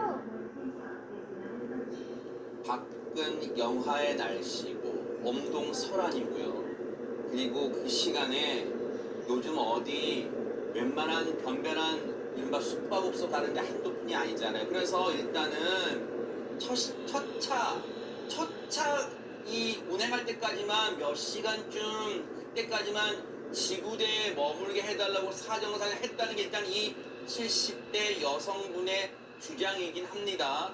그런데 저분이 그랬잖아요. 최준범 교수님, 나를 노숙자같이 대하더라고요. 아니 설령 노숙자라도 박형동 사람인데 그냥 쫓아요. 말이 안 되는 거죠. 그러니까 노숙자라 해도 보호를 해야 돼요. 지금 말씀하신 것처럼 뭐 예를 들면 저 지구대에 들어와서 뭐 폭행을 하거나 아니면 무슨 뭐 이상한 행동을 해가지고 기분을 파는 그것도 아니잖아요. 할머님이 집에 못 가가지고 지금 막차를 놓쳐가지고 추워서 잠깐 몸 녹이고 차차 출발할 때 나가겠다고 하는데 그거를 같이 보호해주지 못하는 거 경찰이 그럼 과연 민중의 지팡이가 맞아요? 네. 경찰서가 지구대가 물론 범죄인들을 잡는 것도 저들의 업무이긴 하지만 그럼에도 불구하고 우리 사회에 어렵고 힘든 사람들을 도와주려고 경찰이 있는 거 아닙니까? 아니 뭐 무리한 걸 요구한 것도 아니잖아요. 아니 무슨 특별한 걸 뭐 밥을 내놓으라는 것도 아니고 지금 저 자리에 앉아서 조금 쉬다 가겠다는 거 아닙니까? 밖은 추워서 저 할머니가 70대 할머니가 나가셔서 만약에 사고라도 당하면 어쩔 거예요. 추워가지고. 아니 몇 시간 좀 기다려 자정 넘어가지고 늦게 들어와서 갈 데 없으니 몸 좀 녹이고 가겠다고 얘기하는데 그거를 인정을 안 해주고 나가라고 저렇게 끌어내고 지금요 할머니가 쫓겨나는 과정이 지금 화면에 잡혔는데 허리를 삐끗까지 했다고 그러세요. 그리고 치료를 받아야 하는 상황까지 왔어요. 아니 지구대를 믿고 경찰을 믿고 국가의 공권력을 믿고서 본인이 어려운 상황에 빠졌을 때 도움을 요청하려고 한 사람 저렇게 대하는 경찰이라면 과연 저분들이 국민을 위해 제대로 일할 수 있는 상황인 건지 상당히 의심이 드는 상황이라고밖에 볼 수 없습니다. 지금 저 영상을 다시 보면요. 저 어르신의 가족분이 보면 일단 울분이 치밀 거, 부하가 치밀 거 보세요. 멱살은 아니지만 정확히 말할게 또 그 지구대에 또 제가 무슨 팩트 틀렸다고 하지 말아요. 영상 보면 멱살은 아니라고 했어요. 제가 멱살은 아니지만 옆에 어깨 부분을 꽉 쥐고 저를 끌고 나가요. 저 완력으로 70대 여성을 어르신을 어깨 부분을 꽉 움켜잡고 끌고 나갑니다. 저 거세 완력으로 어르신은 할 수 없이 저 힘에 이끌려 아무 저항도 못하고 끌려나갔어요. 아니 그러면 당시 엄동설한 부산 지역 영하권이라는데 그럼 추위에 벌벌 떨면서 첫 차 오기를 기다리면서 추위에 떠나야 됐나요? 저 어르신은 어땠습니까? 아니면 평남만 어디 갔어요? 저 할머니가 지나가는 차를 얻어 타고 3km 떨어져 있는 다른 경찰서로 갔습니다. 그 경찰서에 갔더니 거기에 있는 경찰관들은 이 할머니한테 난로와 담요를 제공하면서 여기에 계시라고 그렇게 했다는 거예요. 그래서 할머니가 그 경찰서에서 새벽까지 머물다가 첫 차를 타고 귀가했다고 합니다. 혹시 경계선이 이쪽은 다른 나라, 이쪽은 어떤 나라. 지금 서로 다른 나라에 있는 경찰이에요. 어떻게 3km 정도 불과 이 거리에서 이런 정반대의 상황이 지금 일어날 수 있는 거예요. 당시에 저 70대 여성을, 즉 할머니를 직접 목격했던 경찰관 얘기 좀 들어보시고 이어가 보도록 하겠습니다. 오셔가지고 한 10분 넘어서 도착하가지고 이렇게 그래서 시타 또 캐라 해가지고 같이 캐고 흉계 쉬고 나오니까 차가 다시 그때가 제가 한 6시 보세요. 새벽 6시에 다시 와봤더니 이미 할머니는 본인 얘기처럼 첫 차를 일찍 타야 되니까 자리를 떴을까, 경찰서를 나간 걸 거 아니에요. 자리 없다는 거 아니에요. 와보니까. 그런데 자 이제 하나하나 차근차근 따져볼게요. 박성배 변호사님, 그럼 지금 이 상황에 대해서 애초에 정말 여기를 잡고 끌어낸 그 지구대 뭐라고 합니까? 입장이 뭐예요? 입장이? 이 지구대 측의 해명을 그대로 전달해 드리겠습니다. 신고 출동이 많은 곳이라 민원인을 계속 데리고 있을 수 없는 데다 할머니가 직원들에게 계속 시비를 걸며 업무를 방해해 불가피하게 내보냈다고 해명했습니다. 시비를 걸었답니다. 자, 100번 양보해서 저 CCTV 상에서는 육성은 들리지 않아요. 즉 말소리는 들리지 않아요. 뭔가 말은 주고받는 것처럼 보이긴 해요. 영상 속에서는 왜 대화를 하고 있는 게 보이기 때문에. 그런데 보세요. 시비를 걸었다는 거예요. 하지만 그동안. 그런데 시비를 어떤 식으로 걸었는지 모르지만 영상 속에서 그러면 할머니의 모습은 진짜로 막 돌아다니면서 막 예를 들어서 업무 방해하고 그랬습니까? 어땠어요? 영상 속의 할머니 모습 어땠어요 그러면? CCTV 영상이 있는데 거기서 할머니가 돌아다니는 모습이 포착되지 않았습니다. 그러니까 할머니가 한 40분 정도 동안 있었는데 중간에 물 마시러 한번 일어난 것 이외에는 자리에 계속해서 앉아 있었다고 합니다. 그래서 무슨 말을 하는지는 알 수 없지만 어쨌든 저 움직이는 그 동작만 보고서는 저걸 가지고 뭐 업무를 방해했다든가 뭐 다른 사람들한테 난동을 부렸다라든가 이렇게 판단할 수는 없는 상황이었습니다. 대박입니다. 어르신이 글쎄요 무슨 말로 영상 속의 동작으로는 무슨 난동에 가까운 행동을 한다거나 100번 양보해서 저 의자에 대자로 들어눕거나 하지도 않았다는 얘기예요. 잠깐 물 마시러 그 지구대 안에서 이동했다는 거예요. 그런데 이건 경찰한테 제작진이 확인한 겁니다. 저희가 그 이동한 거, 물 마시러 이동한 거밖에 없다는 거. 자, 그러면 시비를 걸었다는데 지금 할머니는 이 시비를 걸었다는 부분에서 혹시 인정을 하고 있습니까? 양지민 변호사님. 아닙니다. 이 할머니는 앞서서 나온 그 인터뷰 영상에서도 보신 것처럼 내가 무술인도 아니니까 좀 친절하게 대해달라라는 이야기를 했다라고 합니다. 내가 시비를 걸거나 그건 아니고 좀 친절하게 대해달라라는 취지의 말만 했을 뿐이다라고 이야기를 하고 있는 것이고요. 반대로 이제 지구대 근무자들은 무례한 말을 직원들에게 했기 때문에 내보낸 것이다라고 이야기를 하고 있어서 사실 지금 뭐 증거가 없는 상황이다 보니까 누구의 말이 정확한지는 현재 상황으로는 알 수는 없으나 하지만 지금 우리가 이야기를 하고 있는 것처럼 만약에 뭐 할머니가 무례한 말을 했다라고 하더라도 그거에 대해서 뭐 지적을 하거나 아니면 뭐 반대되는 이야기, 반박을 할 수는 있겠죠. 하지만 그렇다라고 해서 저렇게 붙잡고 끌고 내보내고 문을 걸어 잠갔다라는 것은 무슨 자기의 기분을 거스르면은 뭐 있을 수 있는 것이고 그게 아니면은 내보내. 이거는 사실 앞뒤가 맞지 않는 해명으로 생각이 되고요. 할머니가 뭐 시비를 걸었다라는 것은 글쎄요. 본인들이 느낀 게 그런 것이 아닐까라는 생각이 듭니다. 당시 지구대 근무자들 주장에 따르면 할머니가 직원들에게 무례한 말을 해서 내보냈다는 거잖아요. 그러면 상황이 이 정도 됐으면 무례한 말이 정확히 뭐였는지 말씀하세요. 그래야지 서로 확인하죠. 할머니한테 직접 이러한 말을 했냐고 우리가 물어볼 수 있잖아. 이런 무례한 말을 했습니까? 하셨어요? 라고 물어볼 수 있으니까 지금이라도 그 무례한 말이 구체적으로 뭔지 말씀하세요. 그래야지 경찰 당시 지구대 근무자들의 행동이 그나마 조금이라도 이해될 만한 구석이 있지 않겠습니까? 이 상황이, 이 사건이 MBN 취재계 단독 보도가 나간 이후에 이 뉴스를 접한 분들이, 시민분들이 해당 지구대에 항의 전화가 빗발쳤어요. 그런데 당시 지구대 반응은 더 대박 사건이었습니다. 한번 들어보시고 이어가 보도록 하겠습니다. 좀 전에 뉴스를 봤는데 그 70대 할머니 내초 치는 게 겁이 맞습니까? 뉴스 보고 너무 화가 나서 전화했어요. 그럼 계속 하지 마세요. 네? 여보세요?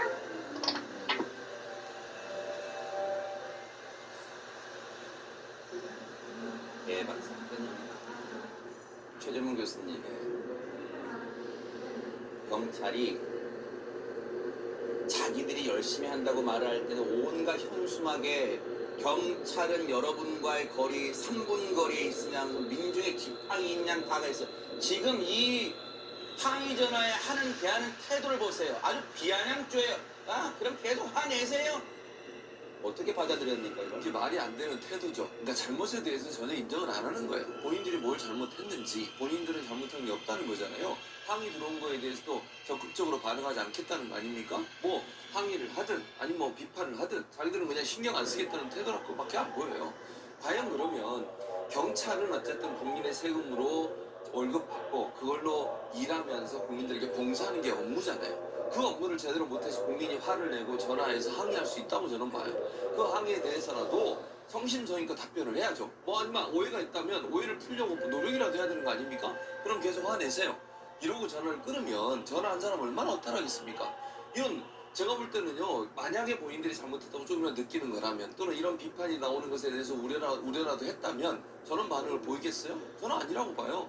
그렇다고 하면 죄송합니다. 그때는 우리가 잘못 오해를 하고 이랬습니다 라고 얘기를 하든지 그게 정상인 거지. 그럼 계속 화내세요. 우리는 신경 안 씁니다. 이런 태도는 결국 지적에 대해서도 동의도 안 할 뿐더러 그 지적에 대해서 고치려는 생각도 없는 게 아닌가 하는 생각이 들어서 참담하다는 생각이 듭니다. 조금 전에 그 항의하신 분은요, 정말 신사적으로 문제되게 한 거잖아요. 무슨 욕설을 했습니까? 뭘 했습니까? 그런데 거기에 돌아온 답이 그럼 계속 화내세요. 아주 비아냥조였어요. 누가 듣기에도. 그런데 논란이 커지다 보니까 이 지구대를 관할하는 경찰서가 있을까요? 그럼 경찰서도 혹시 이런 태도에 팔짱 낀 수수방관 태도입니까? 하재근 평론가님? 네, 수수방관하지 않았고요. 이 사건에 국민 공분이 일어나면서 비난이 빗발쳤거든요. 그러니까 결국 부산의 동부경찰서 서장이 홈페이지에 사과문을 올렸습니다. 사과문의 내용이 민원인 분께 진심으로 사과드리며 국민 여러분께 실망 안겨드려서 죄송합니다. 민원인이 처한 상황을 충분히 고려하지 못한 점 깊이 반성하고 진상을 철저히 조사해서 결과에 따라 엄중 조치하겠습니다. 이렇게 사과문이 나왔습니다. 동부경찰서장께서 이렇게 입장을 홈페이지에 게재하는 상황까지 이르는 점이 지금 뉴스파이터가 봐도 답답해요. 다만 여기서 지적하고 싶은 것은 민원인도 전 적절한 편은 아니에요. 그 할머니가 뭘 부탁하러 들어간 게 아니잖아요. 그냥 민원입니까? 국민이 얼어 죽을 지경에 돼 있다 보니까 첫 차까지 있게 해달라는 거잖아요. 꼭 국민을 위해서, 시민을 위해서 그 정도는 못해요. 그럼 민원이 아니잖아요. 뭐 자기 이익을 위해서 해달라는 게 아니잖아요. 그런데 일단 민원인 편 일단 썼어요. 자, 그리고 동부경찰서에 사과까지 했어요. 홈페이지에. 그럼 경찰은 과실을 어느 정도 인정하는 분위기입니까? 박성배 변호사님. 인정하는 분위기라고 봐야 할 것 같습니다. 뉴스파이터 제작진이 이 부산 동부경찰서 관계자와 통화를 했는데 이 관계자도 사과의 말을 전하고 있습니다. 경찰관들이 왜 그렇게 대응했는지 납득하기 어렵고 화가 나는 상황이다. 많이 아쉽고 안타깝고 죄송스럽다라고 하고 있습니다. 또 고소한 사건은 부산 진경찰서에서 조사 중이고 만약 징계를 한다면 부산경찰청에서 징계위원회를 열 것이라고 밝혔습니다. 참고로 부산 진경찰서는 이 지구대가 소속된 동부경찰서나 할머니가 이동한 서부경찰서가 아닌 제3의 경찰서입니다. 부산 진경찰서에서 수사를 진행할 것으로 보이고 아울러 경찰은 조사 결과에 따라서 그러면 이 부분은 무슨 의미예요? 부산 진경찰서가 조사한다는 것은 일단은 혹시 여기저기에 관계된 제3의 나름 객관적 입장에서 조사를 하겠다는 건가요? 부산 진경찰서에서 조사를 한다는 것은 어떻습니까? 그 의미입니다. 부산 동부경찰서와 조사를 하게 되면 이 지구대 관련 인물과 직접 연관된 다수의 인물이 있다 보니 조사 결과를 내놓았을 때 객관성의 의심을 불러일으킬 여지가 있습니다. 아울러 부산 서부경찰서도 상황에 따라서는 이해 당사자로서 그 조사 결과에 대한 신빙성의 의문이 제기될 여지가 있다 보니 제3의 경찰서로서 부산 진경찰서가 직접 조사하도록 아마 부산경찰청이 관할을 조정한 것으로 예상됩니다. 수사는 수사대로 진행을 할 예정이고 그와 별개로 경찰은 조사 결과에 따라서 할머니를 끌어낸 경찰관에 대한 감찰 여부도 결정할 방침입니다.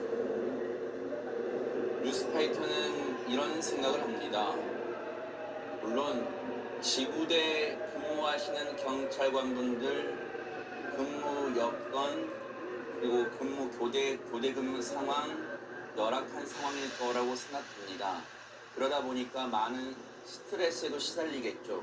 그렇다 하더라도 민중의 지팡이라고 우리가 경찰을 믿고 신뢰하는 이유가 뭘까요?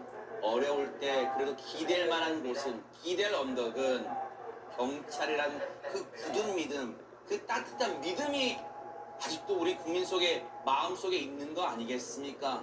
고생스럽더라도 그런 국민들에게 실망감을 드리지 않도록 최선을 다해 주시기 바랍니다. 그래야만 간혹가다 생기는 이런 일들이 지금도 전국에서 피땀 흘리면서 노고에 지쳐가는 대한민국 경찰분들의 어깨에 힘 빠지지 않게 하는 그 비결이고 지름길이라고 감히 뉴스파이터는 제언을 드리고 싶습니다. 그리고 잘못하신 분들 반성하세요. 그리고 다시 한번 거듭나시길 기대해 보도록 하겠습니다. 보고 계십니까? 대박 사건. 안녕하십니까? 김명준입니다. 여러분과 함께하는 뉴스파이터. 다양한 소식과 뉴스를 보고 싶으시면 화면 오른쪽을 꾹 눌러 구독해 주시길 바랍니다. TV로도 유튜브로도 여러분께 한 발 더 다가가겠습니다. MBN 뉴스와 뉴스파이터를 사랑해 주셔서 고맙습니다.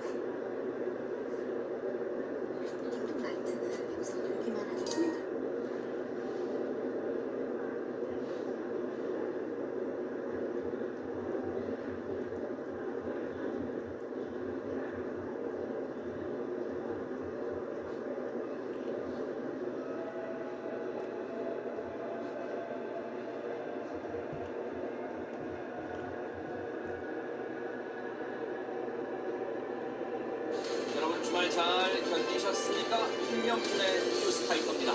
옛날에 이런 노래 있었잖아요. 1층, 2층, 2층, 2층 위에 3층, 3층 위에 4층. 네. 이런 노래 같은 상황이 현실에서 벌어졌습니다. 4층 집의 층간소음 때문에 고통을 겪던 3층 집 사람이 복수하기 위해서 5층으로 이사할 계획을 세웠다고 합니다. 그러다가 만약 4층 사람이 6층으로 이사하면 어쩌죠? 네, 요새는 층간소음이란 이 말도 모자라서 덕단소음이란 말도 들리던데 강간소음도 나오는 건 아닌지 모르겠습니다. 이 소음을 소통으로 좀 바꿔봅시다. 강간소통, 벽간소통, 층간소통. 네, 이렇게 말이죠. 2월 27일 월요일 뉴스파이터 잠시 뒤에 이 사연 짚어보도록 하겠습니다. 보고 계십니까? 대박 사건. 네, 안녕하십니까? 김명준입니다. 여러분과 함께하는 뉴스파이터.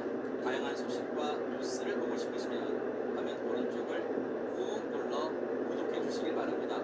TV로도 유튜브로도 여러분께 한 발 더 다가가겠습니다. MBN 뉴스와 뉴스파이터를 사랑해 주셔서 고맙습니다.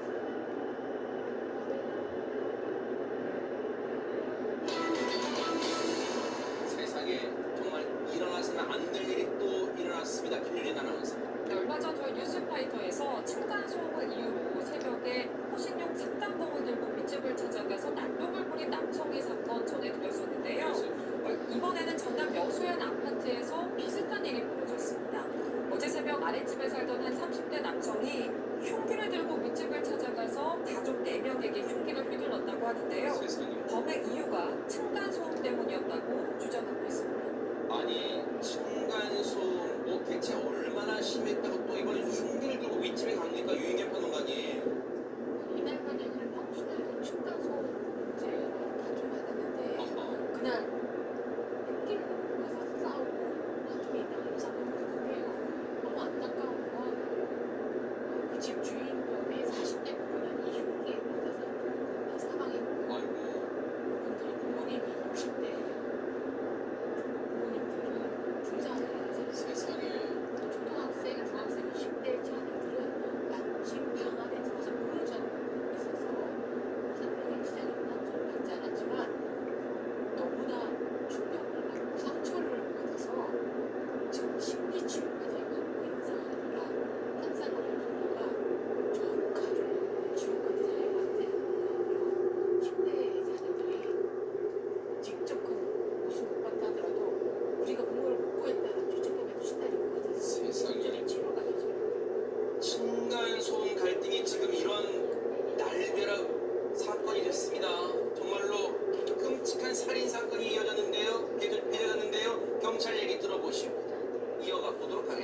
항상 스트레스가 누적되고 전부터 빌트로 지속되고 위험한 있을 수도 있고 세상에 평소에 무슨 층간소음의 이 갈등이 심했기로서 이렇게 이런 사건이 있을 수가 있습니까? 박승호 변호사님. 아니나 다를까 층간소음 문제로 상당 기간 갈등을 빚은 것으로 드러났습니다. 경찰에 따르면 30대 남성은 지난 17일 오후 6시 50분경에 112에 신고 전화를 걸어서 윗집에서 너무 시끄럽게 한다고 신고를 하기로 했습니다. 이 당시 경찰은 층간소음을 중재하는 국가 소음정보 시스템 EOSI 센터에 민원을 접수하라고 안내하기로 했다고 합니다. 경찰이 혹시요 평소에 이런 층간소음 분쟁이 있었을 때 윗집 아랫집 해당 윗집 아랫집 뭔가 좀 적극적으로 개입했으면 어땠을까 하는 생각도 듭니다. 박승호 변호사님. 이 사건과 관련해 경찰 측은 그때만 해도 가해자가 피해자 측을 위협하거나 폭행하는 상황이 아니었기 때문에 경찰이 개입할 수 있는 상황이었다고 이야기하고 있습니다. 해당 끔찍한 범죄를 저지른 그 남성은 어떻게 됐습니까? 하재근 평론가님. 그 아랫집 남성은 사건을 저지르고 나서 자기 집으로 돌아와서 112에 바로 전화를 해가지고 자수를 했습니다. 네. 그래서 체포가 됐는데 그 가해 남성이 하는 말은 평소에 내가 공부를 하는데 위에서 소리가 들려서 방해가 됐다. 그래서 인터폰으로 자주 항의를 했었고 그 사고가 난 그날도 밤늦은 시간에 위에서 발걸음 소리가 들려서 위에 올라가서 항의를 하다가 그 중계관이 흉기를 휘두르게 됐다라고 이야기를 하는데 이것은 가해 남성의 주장일 뿐입니다. 네. 혹시 가해 남성이요 평소에 감정 조절이 좀 힘든 사람이었을까요, 홍유진 교수님? 지금 이 가해 남성을 살펴보면 어떤 그 소음 때문에 살해 욕구를 느낄 만큼 굉장히 예민하고 가민한 성향이라고 보여지고요. 그리고 또 이제 어떤 그 소음을 빌미로 실제로 살해를 한 어떤 분노를 이제 굉장히 표출하는 성향이다 이렇게 보여져요. 그런데 이 가해자 술도 마시지 않은 맨정신 상태였고요. 그리고 평소에 정신병력도 없는 평범한 30대 남성이었다라고 합니다. 이 피해자들의 지인에 따르면 이 남성이 지속적으로 계속 항의를 해와서 피해자 가족들이 너무나 힘들어했다. 그래서 이제 이 아래층 남성이 좀 예민한 것 같다 이런 말씀을 하시기도 했다고 합니다. 네, 말씀하시죠. 네, 그래서 이 정도로 만약에 소음이 좀 있었으면 주변 사람들도 알 수 있지 않았나 이렇게 생각이 좀 들 수도 있는데요. 이 아파트의 주민들은 이 아파트가 지어진 지 한 10년이 채 되지 않았고 얼마 안 됐네요. 네, 굉장히 튼튼한 편이어서 그간에 어떤 층간소음의 문제가 거의 없었다라고 이렇게 이야기를 하고 있고요. 그리고 또 이렇게 공동주택이지 않습니까? 아파트면. 그래서 공동주택이면 어느 정도의 소음은 좀 피할 수 없는 면이 있는데 이렇게 범행을 저지른 이 아래층 남성은 지나치게 민감한 것 같다 이런 의견들이 있다고 합니다. 그러니까요. 그런 생각을 안 할 수가 없어요. 평소에도 주변 분들이 윗집의 상황에 별 문제가 없었다고 한다는 말이에요. 그리고 지인분들은 이런 얘기를 하고 계십니다. 한번 들어보시고 이어가 보도록 하겠습니다. 되게 좋은 애들이에요. 남들한테 하나도 못하게 안 했고 그리고 정말 하나도 되게 열심히 하고 조금만 걸어가도 전화하고 엄청 예민하시고 제가 놀러 갔을 때도 바닥에 맨날 가야 돼서 뭐 애들이 크다 보니까 집에 있을 시간이 없어요. 바다 학원도 다니고 친구를 초대하고 놀러주는 애들이 아니고 엄마 아빠도 애들한테 엄청 조심하라고 하고 조심하라고 하고 그러시거든요.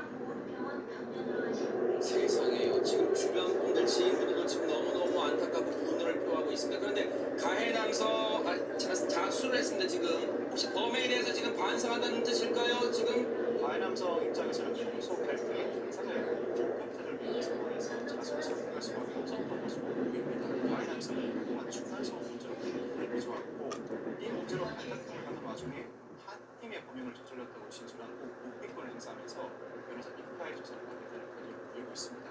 경찰은 정확한 범행 경위를 확인한 뒤 가해 남성에 대해 구속 영장을 신청할 예정입니다. 세상에 이번 사건 보면서요. 진짜 층간소음이 이제는 개인 대 개인 간의 문제로만 놔둬서는 절대 안 되겠다 이런 생각도 해봅니다. 그렇죠. 더군다나 주민들도 권리비를 이제 주장하는 것이기 때문에 그러니까 코로나19 확산 이후에 집에서 머무는 시간이 너무나 늘어났잖아요. 시간차가 다른 분들이 많습니다. 출근 시간과 퇴근 시간이 달라서 보니까 한 해에만 작년 한 해에만 층간 층간소음 신고가 42,000건입니다. 재작년에 60%가 늘어났는데 네. 올해는 상반기 반년 동안만 27,000건이 흑건을 신고 건수가 이 정도로 문제는 것은 대단한 거죠. 홍유진 교수님, 사실 층간소음은 아마 시청자분들도 아마 지금도 이 문제로 고민하고 계신 분들도 계실 수 있어요. 층간소음 문제가 발생했을 때 직접 대면해서 문제를 해결하는 것은 적절한 방법일까요? 어떻습니까? 위층과의 어떤 예를 들어 그 해당되는 집과 직접 대면하는 것 적절한 방법일까요? 이렇게 층간소음이라는 것은 이미 이제 대면하기 전에 감정이 상해있는 상태이기 때문에요. 이렇게 이제 좀 대면을 하게 되면 좀 감정이 되게 좀 안 좋은 감정으로 표출이 될 수 있어요. 오히려 커질 수 있는 거예요. 높아요. 그래서 이제 뭐 어떤 분쟁을 조정해주는 어떤 뭐 연락을 취하거나 아니면 관할구청에 이제 연락을 취하거나 이런 간접적인 방식으로 먼저 해결을 먼저 해보시고 그 다음 이제 그 차차 좀 대화나 이런 걸 풀어나가시는 게 좀 더 나을 거다라고 그렇군요. 직접적인 대면보다는 중재자가 있으면 더 좋고요. 안 되면 일단은 어쨌든 직접적으로 이 뭔가 해결하는 노력은 정말 오히려 더 화를 부를 수 있다는 거 명심하시고, 그렇기 때문에 앞서 제가 말씀드린 것처럼 이제는 층간소음 갈등을 해당 개인 대 개인의 문제로 나서는 절대 안 되겠다. 뭔가 이 부분에 사회적 합의, 사회적 대책도 나와야겠다, 이런 생각도 해봅니다.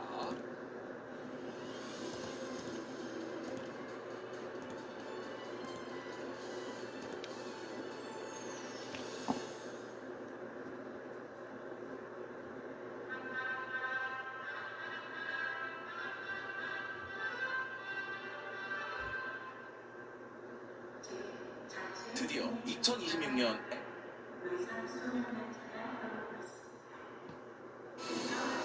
야, 요즘 짚지마다 이거 하시는 분 많더라고요. 철이지만큼 전현 평론가님, 이거의 계절이 다가왔어요. 그렇습니다. 김장의 계절이 다가오긴 하는데 문제는 이 소리 먼저 이거 한번 맞춰보세요. 뭘까요?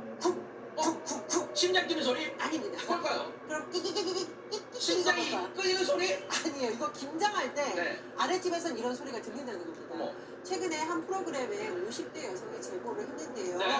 새벽부터 윗집에서 이게 끼끼끼 뭔가 끄는 소리, 쿵쿵 발소리, 뭔가 물건이 떨어지는 소리가 계속 들린다는 겁니다. 네. 그렇다 보니까 도저히 참을 수가 없어 처음에는 TV를 크게 틀어놓으면 좀 덜 들리겠지라고 했는데 오후까지 계속 소리가 들려서 결국은 관리실에도 연락을 하면서 내가 이런 고통을 겪고 있다고 하소연을 했다는 거죠. 아이고, 아니 근데 저렇게 심할 정도면 손정희 변호사님 정중하게 윗집 가서 똑똑똑 총리 들어서 죄송한데 조금 조용히 해주시면 안 될까요? 뭐 이렇게 말할 수 있잖아요. 앞서서 이미 관리실에 이제 전화를 드려서 위층에 무슨 일이 있는 것 같다 이렇게 이야기했는데 오전에 이야기했잖아요. 근데 오후에 오히려 소리가 더 시끄러졌다는 겁니다. 그래서 관리소에 이야기해도 개선이 안 되니 직접 올라갔더니 일단 3명의 아주머니가 계셨다라는 거고요. 눈앞에 펼쳐진 광경은 긴장하는 모습이었던 겁니다. 무거운 대야 바닥을 툭 놓고 또 이제 이 배추를 담은 대야를 이제 무겁잖아요. 그러니까 들 수가 없으니까 주방까지 질질 밀고 다니면서 끄는 소리. 근데 이제 바닥에는 신문지만 있다 보니까 소리가 좀 컸던 것으로 보이는데 이 심장을 벌렁벌렁하게 했다라는 그 심한 소음 있잖아요. 네. 그건 알고 봤더니 대야 끄는 소리랑 긴장할 때 뭐 해야 되죠? 마늘을 찧어야 됩니다. 맞아요. 쿵쿵쿵쿵 마늘을 찧어야 되기 때문에 그 소리가 났다라고 하고 이 아랫집 사는 50대 여성은 긴장은 할 수 있는데 그래도 너무 아랫집만 배려 안 한 거 아니냐 뭐 얇은 슬리퍼 하나만 신고 이거 쿵쿵쿵 소리 나는 거에 대한 대비가 하나도 없더라 이렇게 아쉬움을 표했습니다. 지금 이 내용 접하시고 시청자분들 중에는 맞아 지금 우리 집도 그런 상황이야. 어제도 내내 잠 못 잤어. 그러신 분 계실 것 같은데, 아니 근데 윗집이 백성 변호사님 미리 좀 사정을 얘기했으면 좀 낫지 않았을까 싶은데. 근데 그런 게 전혀 없었던 것 같고요. 아까 관리실에 얘기했는데도 사정이 나아지지 않았잖아요. 네. 그래서 이 여성이 직접 올라갔는데 올라갔더니 이 김장을 하는 3명의 여성분이 너무 심하게 폭풍 수다를 하더라. 올라온지도 모르고 있었던 거예요. 그래서 겨우 인기척을 한 다음에 김장하는 건 좀 이해하는데요. 조금 주의하셨으면 좋겠습니다라고 분명히 얘기를 했는데 여기서 네 알겠습니다 했으면은 오늘 우리가 뉴스파이트에서 얘기를 안 했겠죠. 돌아온 답이 뭐였을까요? 아니 왜 사사건 같은 집이세요? 매번 밀어넣고 그렇게 예민하면 아파트 말고 저 단독주택 가서 하세요. 이러면서 오히려 큰 소리를 치고 아랫집 이 50대 여성은 예민한 사람을 몰아서 결국 한바탕 서로 욕이 오가면서 싸워서 아파트 관리소장까지 출동하게 됩니다. 결국 윗집과 아랫집에 긴장되는 그 선이 무너지고 말았어요. 세상의 배정찬 소장님. 그 이게 해결되면 좋은데 그래도 층간소음 관련된 실태 조사 참 많이 합니다. 이제 설문조사도 하고 직접 이제 관련되는 사람들이 이제 그런 조사들을 하게 되는데 해결이 안 돼요. 그래서 우리가 생각할 때는 관리소의 말은 좀 해결되지 않겠냐. 또는 이런 사례가 있을 때 아니 긴장하는 사람들이 좀 조심하고 이러면 안 되냐. 밑에 사람 아이라도 자고 있으면 얼마나 힘들겠냐 이렇게 생각할 수 있는데 이 사람들은 뭐냐면 그럼 꼼짝도 하지 말란 말이냐. 하루 종일 내 집에서 왔다 갔다 하는데 아랫집이 어떻게 생각할까. 이러다 보면 나도 노이로제 걸린다. 해결이 안 돼요. 그래서 제가 일부러 오늘 방송 들어오기 전에 여러 전문가들하고 좀 의견을 나눠봤는데 관리소장하고도 해결 안 되고 잘 해결 안 되는데 시간이 많이 걸리는 부분은 결국 구조적인 부분입니다. 우리 건물이 바뀌어야 돼요. 층간소음 자체가 아예 생기지 않도록 굉장히 두꺼운 이 층간 이 구조적인 부분이 해결되는데 그거는 우리가 당장 해결할 수 없죠. 그럼 심리적인 부분이 필요한데 그런 제도가 있긴 하답니다. 그러니까 뭔가 누군가 이런 전문가들이 와서 서로 좀 이해시켜주고 근데 꼭 잊지 마셔야 될 것은 직접 충돌은 안 돼요. 그래서 층간소음 관련해서 정말 우리가 차마 일어나서는 안 되는 일이 생기기 때문에 그 흥분된 그 감정을 가지고 직접 상대를 해서는 안 된다는 거 절대 잊지 마세요.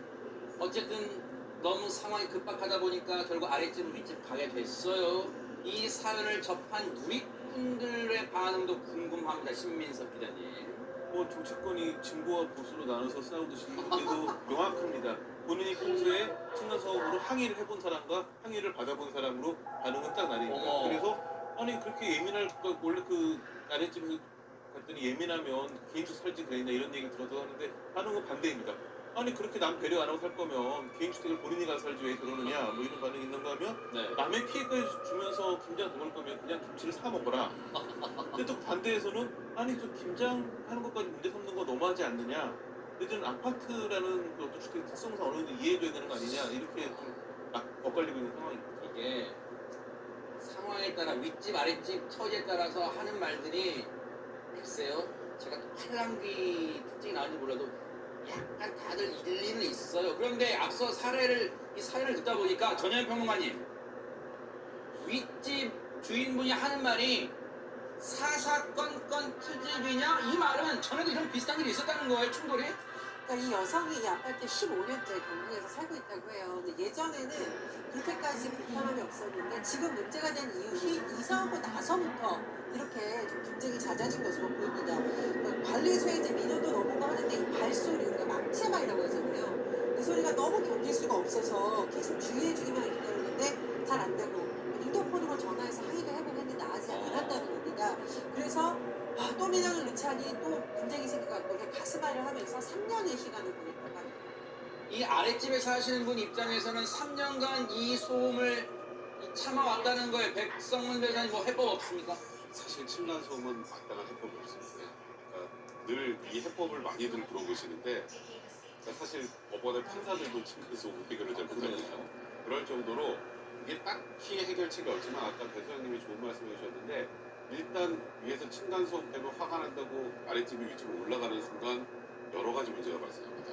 뭐 아시겠지만 뭐 강력범죄로 이어진 경우도 종종 보셨을 텐데요. 그래서 일단은 직접적으로 대변하는 건 하시면 안 되고 1차적으로 관리사무소를 이용해서 일단 윗집에 대해서 항의를 간접적으로 하시는 게 좋고요.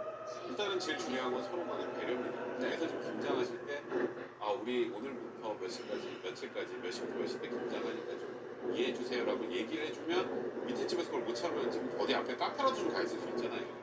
이제 이런 부분들을 서로 요청하고 서로 알려주고 조금씩 참고 배려하는 것만이 층간소음 그 상황을 조금씩이라도 해결해 나갈 수 있습니다. 그러니까요. 우리 군 변호사님이 정답을 말씀하신 것 같아요. 배려. 서로 이 대화나 배려로 풀어야지 이걸 법적인 문제까지 끌고 들면 정말 돌아올 수 없는 윗집 말이 그 사이에 그렇게 건너게 될 것 같다. 그럼 파국은 막아야 되지 않을까 이런 생각을 해봅니다. 보고 계십니까? 대박 사건. 안녕하십니까? 김영준입니다. 여러분과 함께하는 뉴스파이터. 다양한 소식과 뉴스를 보고 싶으시면 화면 오른쪽을 꾹 눌러 구독해 주시길 바랍니다.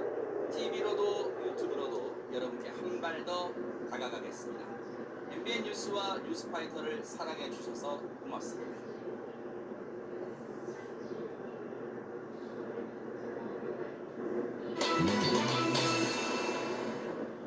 분위기 좀 바꿔볼게요. 자, 세간의 관심이 쏠렸던 그 사건에 대한 판결이 나왔다고 합니다. 어떤 사건입니까, 안진영 기자님? 네, 지난해 5월 이 경기도 양주시의 한 고깃집에서 발생했던 갑질 모녀 사건 혹시 기억하시나요? 이 사건에 대해서 어제 선고가 나왔습니다. 네. 관련 영상 준비했습니다. 한 여성이 식사를 마치고 카운터로 가서 계산을 합니다. 그런데 계산을 하다 말고 식당 안쪽을 가리키며 뭔가 항의를 하기 시작하는데요. 그 내용인즉 옆자리에 왜 다른 손님을 앉혔냐는 것입니다. 즉 방역 수칙을 어겼다는 거죠. 여성의 어머니도 아이를 안고 다가와서 함께 이야기를 나누는 모습인데요. 여기까지만 놓고 보면은요, 코로나19 확산 시기임을 고려할 때 언뜻 이해할 수도 있을 것 같은데 정작 문제는 이 두 모녀가 계산을 하고 가게를 떠난 그 다음에 발생했습니다. 허허. 아니, 저 모녀 손님이라고 할게요. 저 모녀 손님 고깃집을 떠난 후에 그럼 어떤 행동을 했습니까, 허주현 변호사님? 가게 주인에게 전화해서 뭐 막말 넘어서서 욕설 혹은 협박 이런 걸 했는데요. 참 황당함을 넘어서서 분노를 자아내는 사건이었습니다. 그 이유도 굉장히 어이가 없는 이유였어요.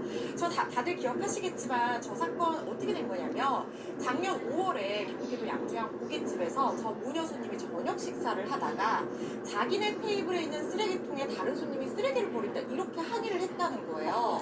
그러고는 한 3, 4만 원어치 식사를 하고 결제를 하면서 주인에게 뭐라고 얘기를 했냐면 옆 테이블에 왜 노인 손님들을 앉혔냐 너무 기분 나빴다 이런 얘기를 했다는 겁니다. 옆 테이블에 어르신들 노인들이 앉았다는 게 불쾌하다는 거예요? 말이 안 되는 이유죠. 근데 뭐 식당 주인이 어쩌겠어요. 일단 달랜 뒤에 이제 사과를 하고 보냈대요. 그런데 5분 뒤쯤에 다시 가게로 전화를 걸어와서 아무리 생각해도 화가 나서 안 되겠으니까 당장 고깃값을 환불해달라 이렇게 얘기를 했다는 거예요. 음식점 주인 환불해줄 수가 없겠죠. 그랬더니 그 엄마가 방역 수칙을 위반한 식당이다. 신고하면 벌금이 300만 원이다. 신고할 거다. 이렇게 협박성 발언을 했다고 하고요. 뭐 싸가지 없는 X 내까지 돈 내놔라. 내 서방 바꿔라. 바보냐. 뭐 이런 모욕적인 얘기들을 했다고 하고요. 그 이후에 식당 주인과 모녀가 문자를 나누었는데 식당 주인 협박하지 마세요 하니까 너희같이 가난한 XX들을 협박하면 대체 얼마 줄 건데 이런 폭언까지 이어갔다고 합니다. 딸도 전화를 걸어서 폭언을 했고요. 심지어 이 식당을 허위로 예약하거나 평점을 낮게 줘서 영업을 방해하는 그런 행위도 이어갔다고 합니다. 자, 그런데요. 여러분 놀라실 준비하세요. 당시에 이 가게 업주분, 주인분과 해당 그 손님 있죠? 통화를 나눴습니다. 그 내용 좀 들어보시고 이어가 보도록 하겠습니다. 그러면 우리 자리를 다시 중간으로 마련해줘야지. 그러면 거기가 당장 물러나. 저희한테 말씀해 주셨으면 제가 중간으로 옮겨드렸겠죠. 아니 끝까지 이현세가 잘못했다는 말을 안 하네. 당장 거기가 물러내. 통화해서 죄송하다고 말씀드렸잖아요. 야 바꿔 남자. 우리도 기분 나쁘게 서비스를 받았으니까 그러면 저희가 뭐 돈 만 원이라도 깎아드릴게요. 이렇게 얘기가 나왔어야지. 오늘 다 내신 것 때문에 기분이 나쁘셔서요. 기분 나빠. 기분 나빠. 등록게 무슨 서비스를 받았어 우리가. 옆에 늙은 것들이 와가지고 밥 먹는데 해당한 거밖에 더 됐어? 이게 단순하게 생각하네 이게. 야 담배 너. 내가 언제 욕을 했어? 욕하지 말아야지. 아이씨가 여기야? 야 아이씨가 여기야? 지금도 반말하시잖아요. 네가 나보다 나이가 어리잖아. 야, 네 서방 바꿔. 너 가구야? 니한테 왜 얘기해? 네가 사장인지 아닌지 어떻게 알아? 바꿔! 고깃값 고쳐 다시. 가서 우리가 먹을 테니까. 최진봉 교수님, 지금 저희가 뭘 들은 겁니까? 너무 기가 막히고 코가 막혀서 말이 안 나온다 지금. 저는 도저히 저분의 정신 상태가 어떤 저분도 아니에요. 저 사람이 진짜 화가 날라고 그러네요. 방송에서 할 수 없는 말을 하고 싶을 정도로 정말 저러면 안 됩니다. 아무리 본인이 불쾌해도 그렇죠. 불쾌하다고 저렇게 대응을 합니까? 인격, 모독적 그런 발언들 막 다 쏟아내고 있어요 지금. 옆에 있는 분들은 뭔 죄예요? 옆에 있는 분들이 어르신이만 식사하는데 그분들이 있었다고 불평을 하고 그분들한테 늙은 것들이에요. 늙은 것들. 그리고 뭐 아주 무시하잖아요. 뭐 남자 바꿔? 서방 바꿔? 뭐 이런 이게 수준이 뭔지 모르겠어요. 저 정도 수준 가지고 무슨 제가 볼 때는 저거요. 돈 다시 돌려받고 싶은 마음이 아니면 저렇게 얘기할 수 있겠습니까? 아니 그러니까 정상적으로 예를 들어서 내가 불쾌했습니다. 이런 부분이 문제가 있습니다. 얘기하면 문제가 없지만 그런 도를 넘어선 거잖아요. 지금은 저거는요 거의 제가 볼 때는 범죄 수준에 가깝다고 보여요. 저렇게 얘기하시는 것은. 그리고 또 하나 문제가 있는 게 뭔지 아십니까? 저러고 나서요 그걸 끝난 게 아니에요. 인터넷에다가 뭐라고 올렸냐면 이 가게는 방역 수칙 지키지 않는다 신고까지 했어요. 시청에다가. 그러니까 아까 얘기 들으셨죠? 시청에 지금 신고하겠다고 얘기했잖아요. 그래서 인터넷에 글을 게시하고 양주시에 신고도 하고 그래서 양주시가 직접 가서 확인해 봤어요. CCTV 돌려가지고 정말 저분이 말한 것처럼 마스크 안 끼고 그 직원들이 일하시는지 저 확인해 봤는데 칸막이 다 있고요. 마스크 끼고 계산 다 했고요. 아무런 문제 없었어요. 방역수칙 준수 다 했는데 그거 괜히 트집 잡아가지고 시에 신고하고 인터넷에 글 올려서 평점 나쁘게 주고 이렇게 해가지고 저 가게에 또 업무를 방해한 거잖아요. 저런 행동을 하고도 어떻게 뻔뻔하게 저런 말을 할 수 있는지 도저히 이해가 안 되는 상황입니다. 옆 테이블에 어르신들이 앉았다고 뭐라고요? 기분 나빠? 더럽게? 늙은 것들? 당신들은 뭐가 그렇게 깨끗해요? 아직 이제 두 개의 가능성이 있습니다. 첫 번째는 저 행동 모두가 본인이 화를 나서보다도 뭔가 상대방을 갖다 불복시키기 위해서 다 어떤 각본에 사는 행동이었을 가능성도 있고요. 두 번째는 뭔가 본인의 문제가 있기 때문에 감정 조절에 문제가 있기 때문에 조절이 안 될 수도 있는데 감정 조절에 문제가 안 되는 쪽이 약간 확률이 떨어집니다. 그 이유는 모녀가 있었기 때문에 둘이 동시에 그럴 수는 없거든요. 둘 중에 한 명은 그거를 말려야 되는데 그런 부분이 없었다는 점이 있고 거기에 서방 바꿔 그런 부분도 굉장히 의도적인 부분이 많은데요. 그 부분은 뭔가 하면은 여성분이랑 전화를 하는데 도저히 본인이 원하는 게 안 될 것 같잖아요. 그러니까 말이 통할 수 있고 훨씬 협박이 가능할 것 같은 다른 사람을 바꾸라는 거였을 가능성도 있습니다. 그런데 이 사람들 법정에서는 아주 온순한 양처럼 됐다는데 왜 뭐 어떻게 말했길래 온순한 양 같다는 그런 표현이 나와요? 지난 5월 25일 열린 결심 공판에서 추료 진술을 했는데 이 갑질 모녀 중에 어머니는요 나는 엄중히 처벌을 받아도 되지만 내 딸은 아직 어리다 선처해달라고 호소를 했습니다. 하지만 딸의 태도는 다소 달랐습니다. 이 사건으로 힘들어서 양주에서 인천으로 이사를 갔다라고 얘기를 했고요. 요즘 이 집 배달 애플리케이션에서 별점 1점을 주는 등 평에도 괜찮은데 굳이 공론화에서 갑질이라고 보도한 것은 너무하다면서 오히려 억울함을 주장하기도 했습니다. 정신 못 차렸네요. 그래서 어제 이게 선고가 나왔잖아요. 어떻게 나왔습니까? 허주연 변호사님. 네, 어제 의정부 지법에서 공갈 미수 등의 혐의로 이들 모녀에게 각각 벌금 500만 원형이 선고가 됐습니다. 재판부는요, 이 피해자가 방역수칙을 위반 사실이 없는데도 불구하고 환불을 요구하면서 신고한다고 협박한 점이 인정이 된다고 봤고요. 또 비방할 목적으로 허위 사실을 인터넷에 올린 것도 명예훼손과 업무방해에 해당한다 이렇게 밝혔고요. 또 피해자가 아직 용서를 하지 않았다고 합니다. 그리고 피고 중에 한 명이 폭력범죄로 여러 차례 처벌받은 전력까지 있었다고 해요. 이런 점들 종합해 봤을 때는 죄질이 굉장히 불량하다 이렇게 본 겁니다. 인과응보 그런 생각이 딱 듭니다. 반성이나 할지 모르겠네요. 왜 천불이 나면 천불이 나. 여러분도 같은 생각이셨을 것 같아요.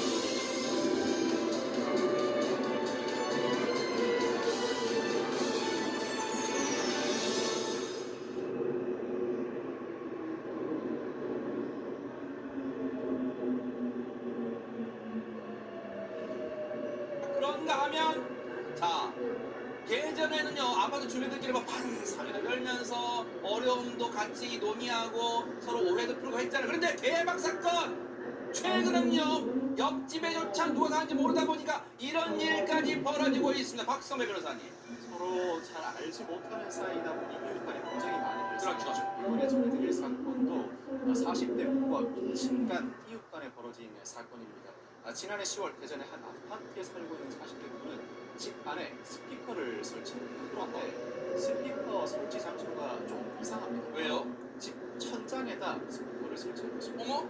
아니 최정화 기자님 보통 뭐 스피커 하면은 뭐 TV 옆이나 뭐 소파 옆이나 뭐 등등등 이런 데 설치하는데 천장이 웬 말이에요? 네, 층간소음 보복이라는 단어 들어보셨죠? 바로 이 부부가 위층에 살고 있는 30대 여성이 층간소음을 일으키고 있다라고 생각을 해서 천장에 이 스피커를 달았다라고 합니다. 이 부부가 설치한 우퍼 스피커는요, 일반 스피커와 달리 진동이 강한 게 특징인데요. 벽에 설치를 하면 벽이 쿵쿵쿵 이렇게 울릴 정도입니다. 특히나 저음이 특징인 스피커이기 때문에 음악을 들을 때 우퍼 스피커로 들으면 소리가 훨씬 더 이 피부나 볼로 이 뼈로 이렇게 확 와닿는 느낌이 확실히 들어요. 이런 스피커인데요. 그렇다 보니까 이 인터넷에서는 층간소음 보복을 하고 싶다면 방법을 알려주겠다라고 하면서 어떤 분들은 이 우퍼 스피커를 화장실 환기구에 달아라라는 이런 조언을 해주는 상황이기까지 하다고 합니다. 그런 조언이 어디 있어요, 진짜? 네, 그렇습니다. 그이들 이 40대 부부 역시 층간소음 복수 전혀 골전도 우퍼 스피커를 구매를 해서 천장에 설치를 한 상황이었습니다.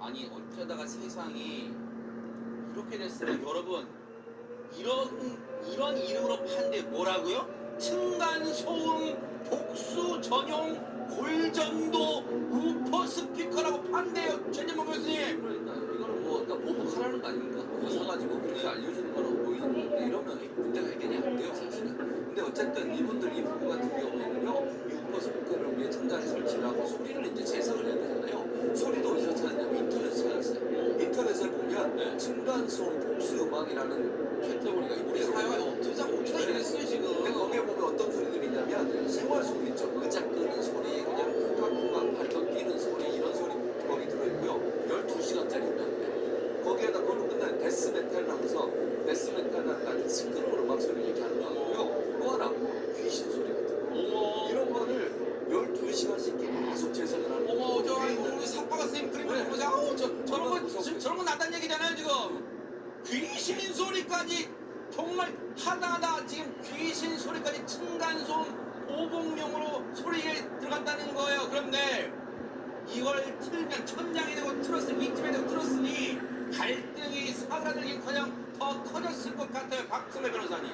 우선 소음을 발생시켜 이웃을 시끄럽게 하는 행위는 범죄처벌법이고, 즉 전동기, 악기, 텔레비전 소리를 크게 들거나 큰 소리로 떠들거나 노래를 불러서 이웃을 시끄럽게 하는 행위는 경범죄처벌법 위반 대상이긴 한데, 이 사건처럼 우퍼 스피커를 설치해서 음향을 모달하게 하는 행위는 스토킹 처벌법 위반 대상도 될 수 있습니다. 어머, 아니 근데 김진휘 변호사님 지금 박성배 변호사님 설명 중에 경범죄 처벌법까지는 어느 정도 이해가 될 것 같아요. 그런데 스토킹 처벌법 위반 행위에 해당하는 거예요, 이게 지금? 네, 말씀하신 대로 맞습니다. 그러니까 이제 이 스토킹 처벌법 위반죄라는 게 이제 작년에 10월부터 이제 시행이 됐기 때문에 사실 뭐 시행 기간이 그렇게 길지는 않습니다. 이게 스토킹과 관련이 있는 거예요? 네, 네, 맞습니다. 그래서 그 이제 법률에서 정하는 스토킹 행위라고 하는 게 이제 상대방 의사에 반해서 이제 정당한 사유 없이 불안감이라든가 공포심을 유발하는 그런 행위를 이제 스토킹으로 이제 규정을 하고 있고요. 근데 이제 보통 스토킹이라고 하면 뭐 흔히 따라다니는 거 아니면 뭐 찾아온다든가 그거를 이제 생각을 하는 경우가 많은데 단지 그것뿐만이 아니라 뭐 음향을 도달하게 한다거나 뭐 이제 원치 않은 문자나 이런 걸 보낸다거나 아니면 영상을 보내는 거 이런 것도 이제 다 스토킹에 포함을 합니다.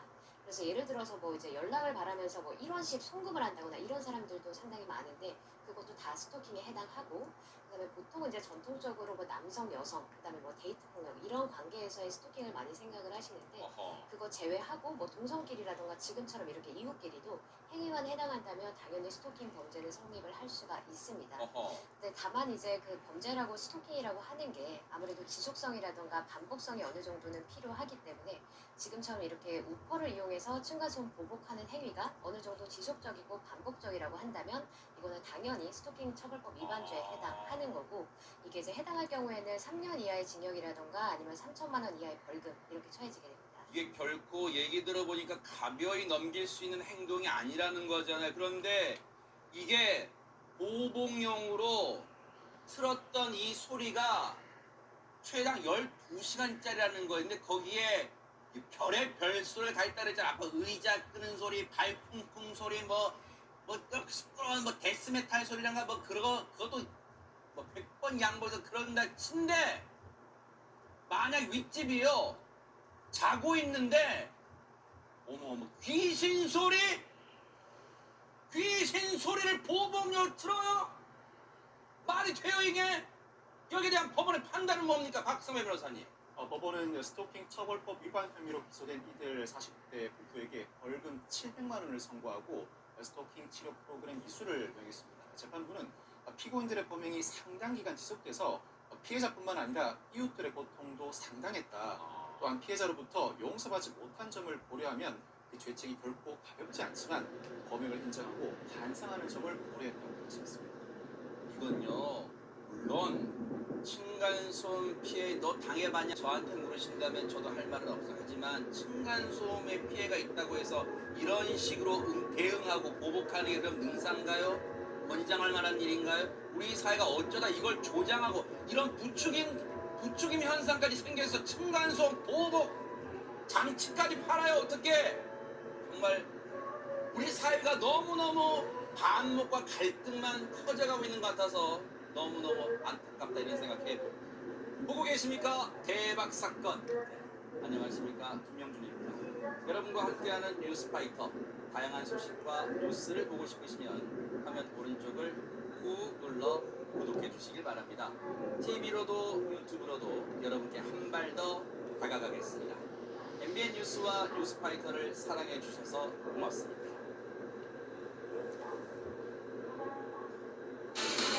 네, 여러분 오늘도 잘 견디고 계십니까? 김명준의 뉴스파이터, 김명준 앵커의 휴가로 진행을 대신할 윤지원입니다. 고가의 사치품을 뿌리치지 못하고 치장에 급급했다. 오늘 김건희 씨에게 실형을 선고하면서 판사가 꾸짖은 내용인데요. 이렇게 치장에 급급했지만 국민 기억에 남는 그녀의 모습은 안경 쓴 창백한 얼굴에 흰머리를 질끈 묶고 가슴에는 수행권으로 부착한 바로 오늘 모습일 겁니다. 헌정사상 처음 전직 대통령 부부의 동시 실형, 또 하나의 씁쓸한 기록을 세운 오늘 날이 더 춥게 느껴집니다. 1월 28일 수요일 MBN 뉴스파이터 60초 후에 힘차게 달려보겠습니다.